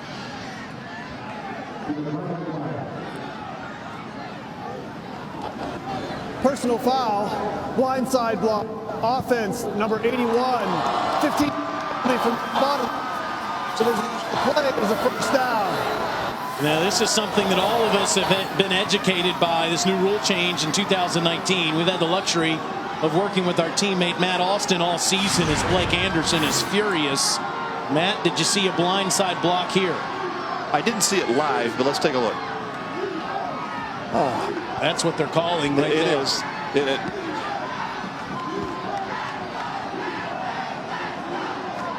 I can't disagree with the call. The blocker, the blockee, does not see the block coming. It is a forceful block. All the player has to do is screen him. That is a big call, negating a 65-yard play. And on the next play, it's Bayless getting behind the defense again. There are more flags on the field, with Omar inside the 15 down to the 12. So a 65-yard play was negated on the previous play. We've got injuries on the field. This was a 52-yard catch. Side. And this one won't stand. The snap is declined. No, okay. The initial call there by Steve Barron is he pointed in Arkansas State's direction, but it was a neutral zone infraction here, Stitch. So Hatcher knew, you could tell he's got a free play. And I think he knew it. So he uncorks one to Bayless. You know, it's one of those, the ball doesn't lie. So he had a big shot downfield earlier. It's negated by a blindside block. The very next play, you get it to Bayless again. And he's downfield once more. But he had a free shot at that one because of the neutral zone infraction. And Omar Bayless rewarded his trust when he hung that one up there for him. Bayless moves second in school history in yards for his career. He has 181 receiving tonight. He has 119 on the last two plays, although one didn't count. Arkansas State has led the entire way, and they're trying to increase that lead here. This is a handoff to Jones, and Jamal won't get anything. Might have lost half a yard. As soon as the game's over, fans, you can check out the ESPN app for the post-game trophy ceremony presented by Capital One. Immediately following this game, will it be Blake Anderson or Butch Davis that's joining Alyssa Lang for those festivities? Florida International. Only 3:25 away from finding out. Of course, that hangs in the balance. We've seen this how many times, right? So you miss a field goal, you think it's a certain make for Borogalis. Then you get a big shot downfield, comes back with the blindside block. Arkansas State comes right back with another haymaker. Who knows what's going to happen next in this game? As Butch Davis talks to his defense, let's take it back to the studio and Matt Barrett. 343, 343.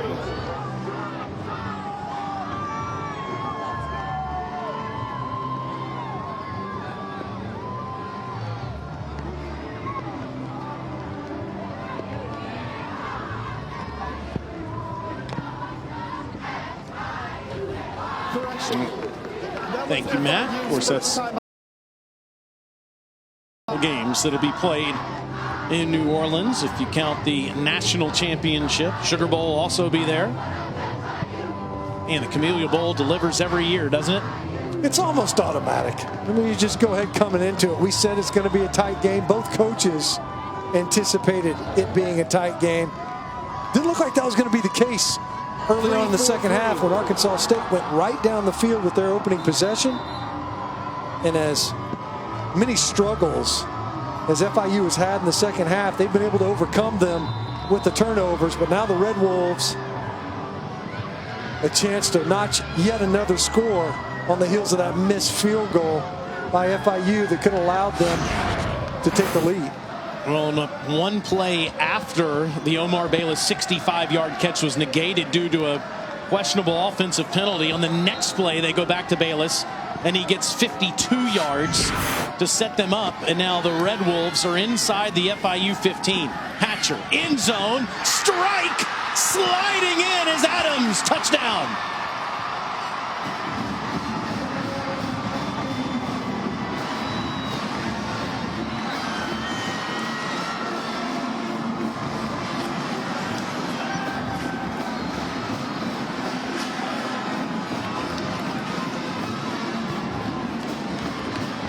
How's that for some momentum swings? Here in this second half, Lane Hatcher, he's thrown a pick, he's fumbled the football. Maybe at that point in time, the biggest play of the game was that fumble that he had earlier in the third quarter. He leads his team into the end zone to stretch their lead. Rupi makes it an 8-point game with 3:37 remaining. Lane Hatcher feeling it, fires a dart, and Jonathan Adams slides in safely. Red Wolves 3.5 minutes away.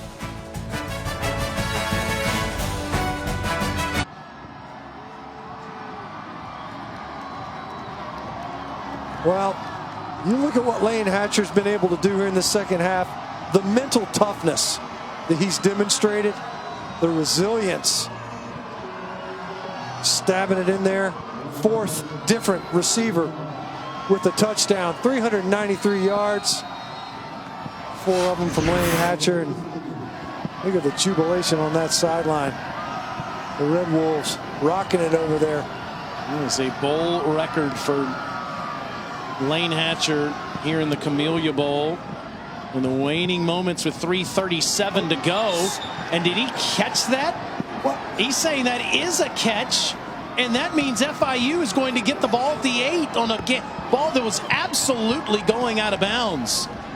Big miscue there by FIU and Napoleon Maxwell. I don't know what he's arguing. He's gesturing towards the sidelines. Look, this ball's easily going out of bounds. You've got no reason to field that football.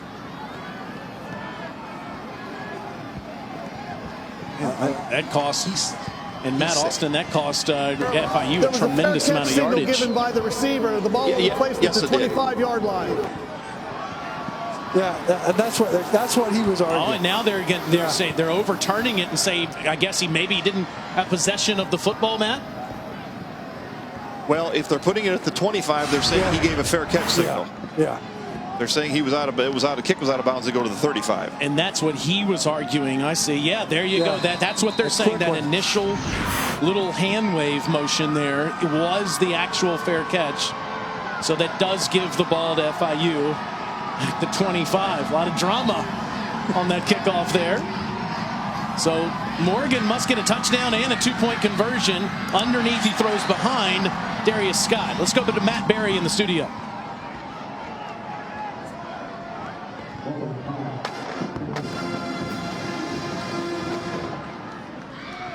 Yep, 3:33 to go in the game with FIU down 8 to the Red Wolves. On the previous snap, Taylor, William Bradley King was able to get pressure inside. Arkansas State has only brought 3 rushers often here in the second half. They do again here. 2nd and 10. Throw is low, but caught up at the 30-yard line by Sterling Palmer. It's a pickup of 5, clock running. FIU does have 2 timeouts remaining. But you see the Red Wolves defensive front, they're able to at least affect James Morgan as a passer, only bringing 3 rushers. They've got 3 down linemen. They've been doing it with Kevin Thurman, number 15, and largely William Bradley King from the edges. Morgan, time to throw into traffic, almost intercepted. That was B.J. Edmonds. The Mobile product is 2.5 hours south of here, had 2 picks 2 years ago in this game. That was almost number 3. 3 rushers again. William Bradley King hits James Morgan as he throws. And Edmonds got to come up with that interception for your football team. Ends up just being a pass broken up, but with a 4th down opportunity to extend this drive.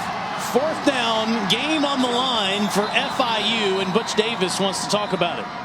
That time the Red Wolves showing FIU pressure. has called their 2nd timeout of the half. 30-second timeout.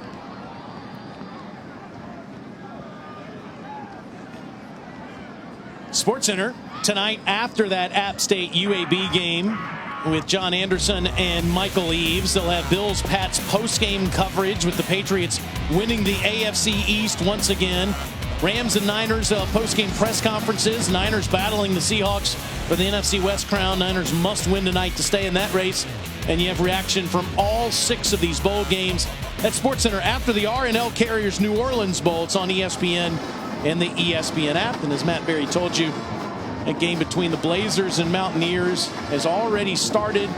It is over on ESPN News. UAB up 7-0. It'll be here as soon as Blake Anderson and Butch Davis are done coaching their respective teams. Now, on 4th and 5, FIU just 1 timeout and 2:55 to go. Stinch, are you looking at the bottom of the screen here? Yeah, Austin Maloney. And will be matched up with Jeremy Smith. And they've had a ton of success versus that matchup, targeting Austin Maloney all night long.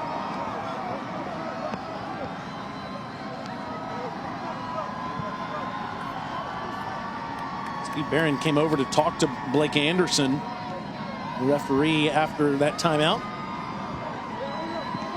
FIU must get to the 35 to extend this drive.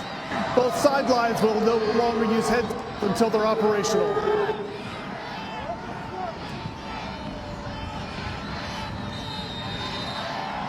See if Arkansas State brings pressure. Will they stick with 3 and play coverage? Morgan looking towards Maloney. He's got it. Austin catches it just past the 36-yard line. First down, Panthers. And you have to anticipate that that's where they're going. He's been their go-to guy all game long. Now he flips to the far side of the formation, the offensive left. Jeremy Smith in defense and coverage travels over there with him to the far side of the field. Morgan overthrows and intercepted. A flag does come in, but it's picked off by Jeremy Smith. And Smith goes back into FIU territory, but hold the phone.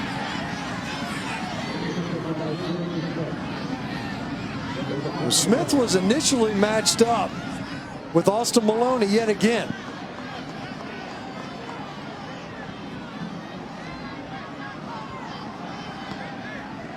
Jeremy's 3rd interception of the season if it stands.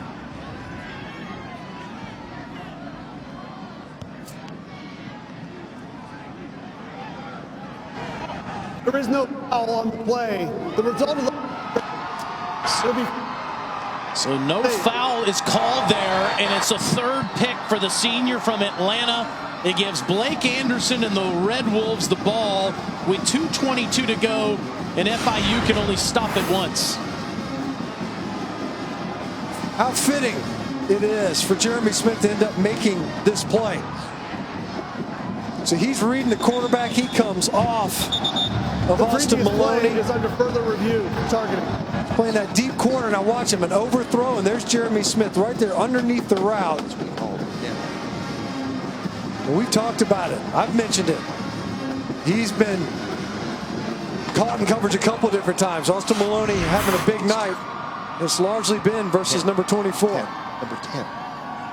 Now, we have a review going on here, and I believe they're checking to see if there was some targeting that was involved on the play.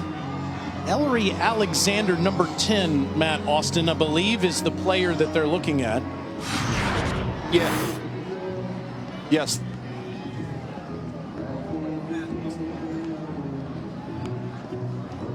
Yeah, there was some contact between number 10 right there, and that's what they're looking. I think that's what the back judge thought he saw in the first place. Did number 10 come in, lower his head, and hit with the crown of the helmet?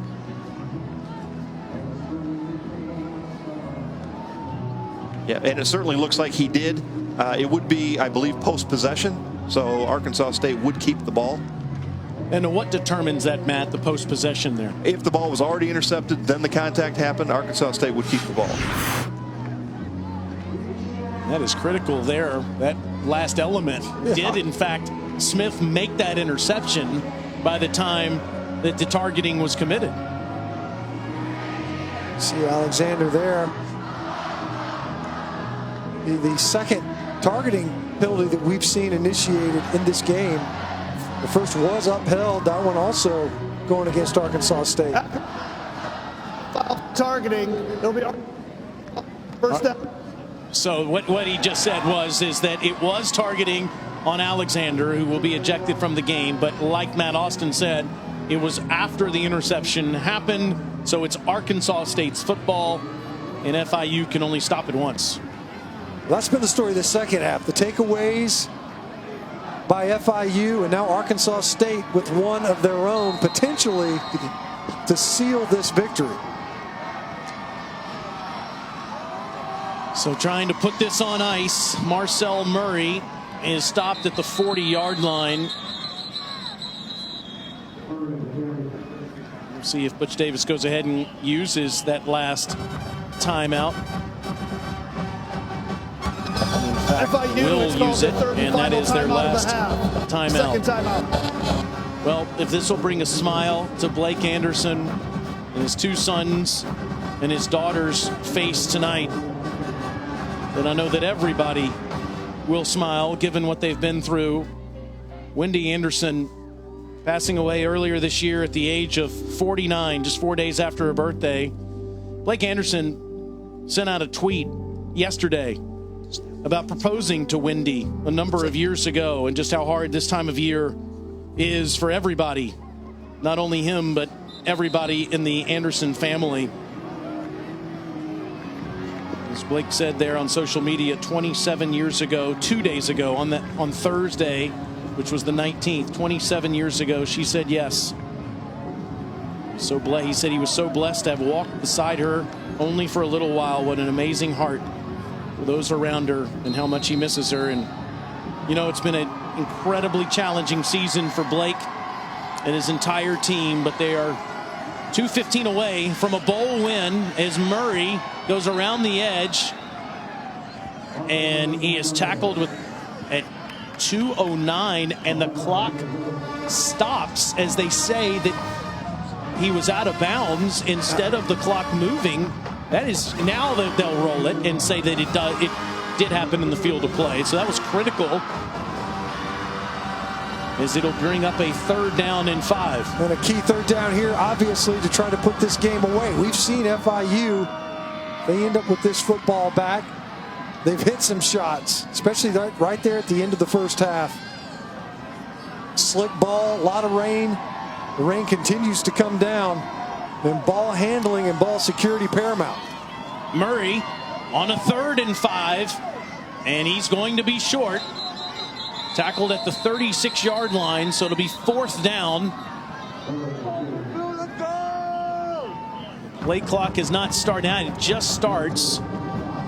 So it'll be about 46 seconds or so left in the game clock when the play clock rolls dead, and we'll see if Blake Anderson calls a timeout real quickly here to set up this 4th down and try to put the game away. You see Lane Hatcher and Blake Anderson right there next to the side judge. Hatcher's been terrific in the second half, throwing 2 touchdown passes and over 200 yards passing. Timeout, 46 seconds left. Back to the studio and Matt.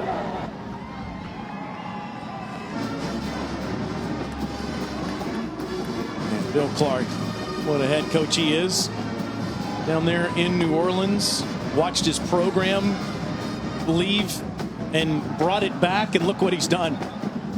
Yeah, you think about literally resurrecting an entire program, and I think coaching matters, leadership in that regard. And how many times have we seen this? Memphis will find themselves in the same boat. Head coach is making a jump, go somewhere else. Eli Drakewitz, obviously the head coach at Missouri now, not there to lead App State.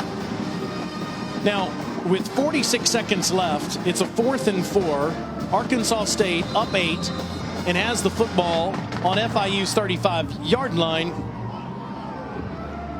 And we're waiting to see if we see Cody Grace in that huddle, and I do not. Now you see Lane Hatcher and the Arkansas State offense on the field. Here comes Omar Bayless. What do you think of this call, Stinch? And instead of punting or attempting a long field goal, Hatcher's going to go up to that line of scrimmage real quickly. Maybe he's just going to try to draw FIU off. You would have to think that that's the thinking here. And you saw him there with it, almost like with the Dallas shift. Did you see the offensive line? They stuck their hands down to get in a 3-point stance. 4th down. You know, Hatcher will walk off as he is our Capital One player of the game. Lane throwing for 393 yards, 4 touchdowns tonight, finding 4 different receivers. Cody Grace, the punter, is out there on the field trying to pin FIU deep. Austin Maloney standing at his own 10-yard line. Field that deep snap cleanly if you're Arkansas State with this rain. And Maloney is going to watch that ball bounce dead at just outside the 11-yard line. And it's going to be marked down at the 12. So FIU has to go 88 yards in 37 seconds and no timeouts. As there's Hatcher, our player of the game. Well, the performance he put together and the growth that he's shown over the course of this season, pretty remarkable. As you see, Camellia Bowl records established in this one by Lane Hatcher, a freshman.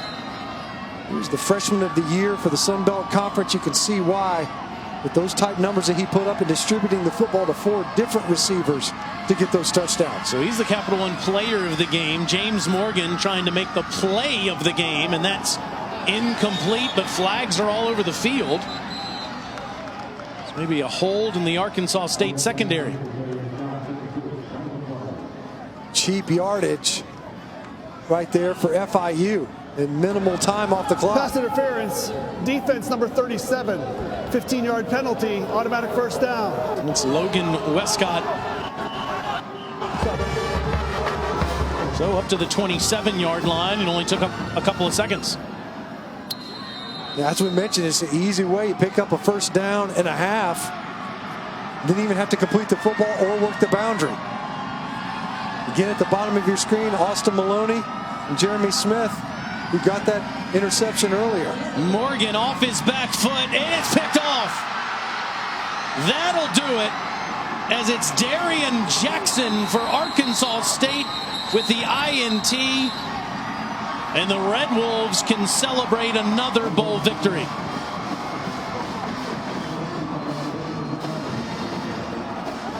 The emotion pours out of Blake Anderson. You see him.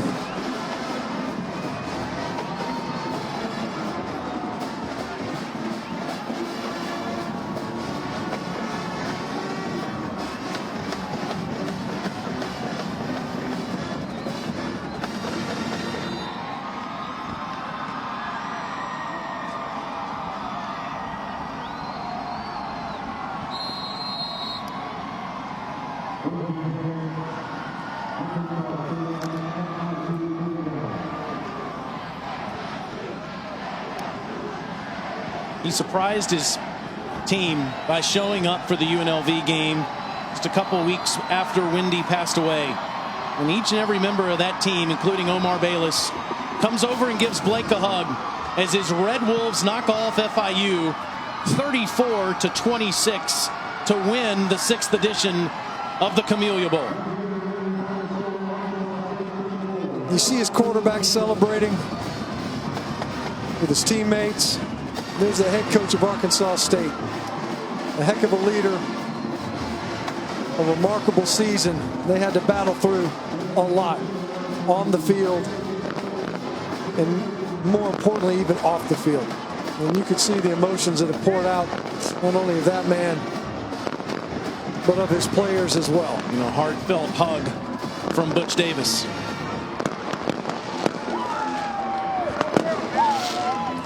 We go to the field in Alyssa Lang. Coach, after everything you and this team has been through this year, what does this win mean to you?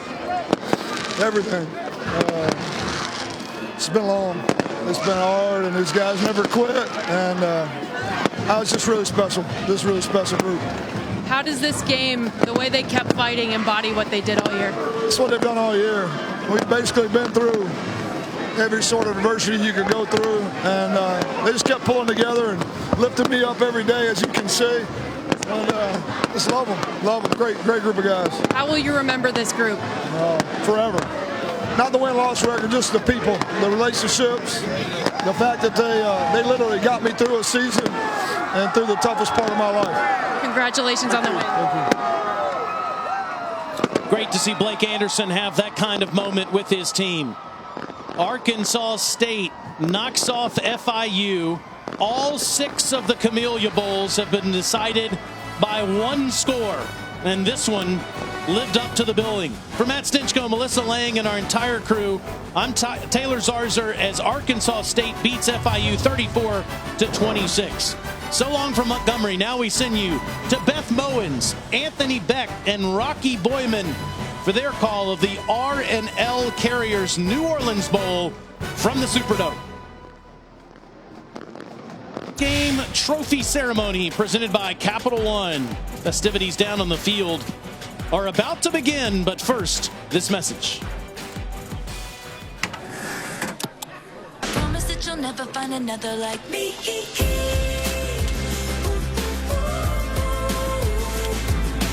I'm the only one of me.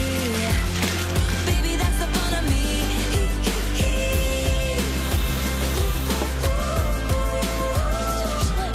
With the Capital One Saver Card, you earn 4% cash back on dining and 4% on entertainment. So when you go out, you cash in. What's in your wallet?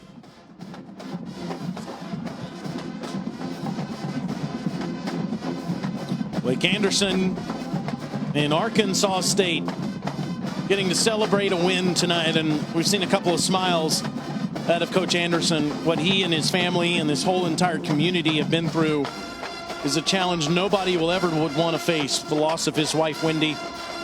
But be able to hug each of the members of this family is something that is, I know, extremely rewarding to him. Well, he put it so well. He talked about his players this season, how they helped him get through the toughest part of his life, and the amount of adversity.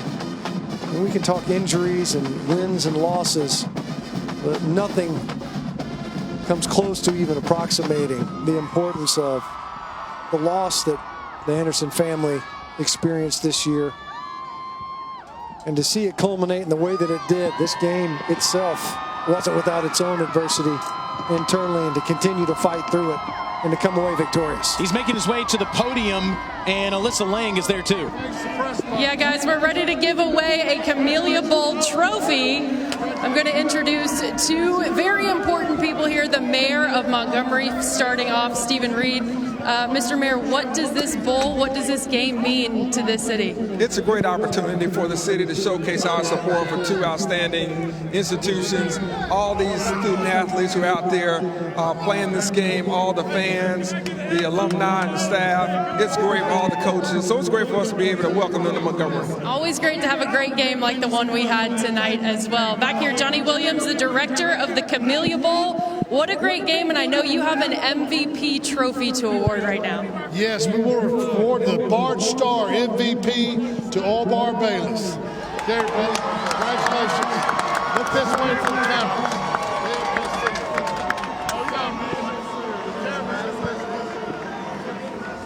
Omar, we got you over here.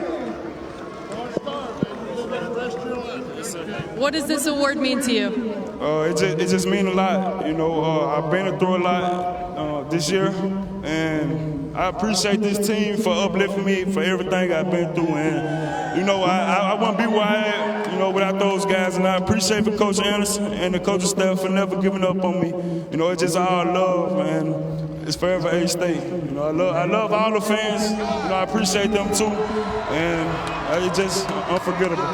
You guys showed a lot of fight this year. You showed a lot of fight tonight. How will you remember this group of guys? I remember them as just fighters, because, you know, this whole team, you know, I'm not the only one just went through things. You know, we was leaning on each other all year. You know, everybody was going through things, and we just came together as a team, you know, and it just bond with these guys is unbreakable, and I love them to death, and I'm going to always love them. Omar, congratulations.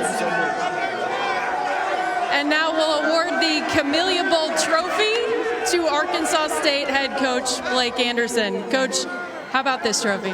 That's a beautiful trophy. I hope it's not too heavy. Mayor's struggling with it a little bit. This trophy is for obviously all these guys, but how about all these folks that drove down from Jonesboro to be with us and celebrate an unbelievable season. I know we talked about it right after the game ended. What does this team mean? What does this day mean to you specifically? It's hard to put into words. It's been the toughest couple years of my life, and I wouldn't be standing here if it wasn't for this family right here, the people in the community, the players, the guys that just lifted me up, and I know Wendy is smiling down on all of us right now.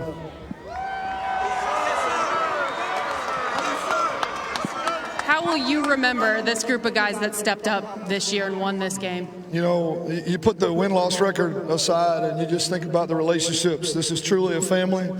These guys could call me 24/7 for the rest of their life, and they know I'll pick up, and they would do the same for me and the guys next to them. This is what we love about our place. This is the culture that we built, and I've never been more proud of a group of guys. Congratulations, Coach. Thank you.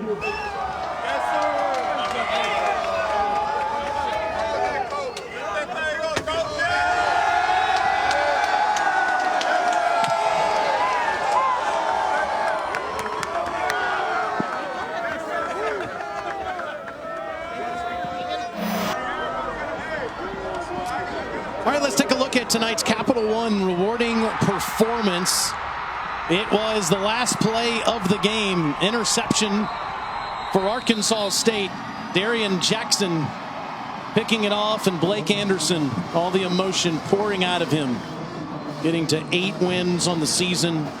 Immediately thinking about the love of his life, Wendy, and the support he's gotten from all the people in Jonesboro. It's a special night in Montgomery for the Red Wolves. As the head coach gets to celebrate with his team, and Omar Bayless, the game MVP. A couple of men that overcame quite a bit this year. So thankful to work with some of the best friends that I have. Matt Stinchcomb, Melissa Lane, Kevin Maloney, Russ Moore, Tom Schofield, our entire team. I'm Taylor Zarzer. Arkansas State beats FIU 34-26 in the Camellia Bowl.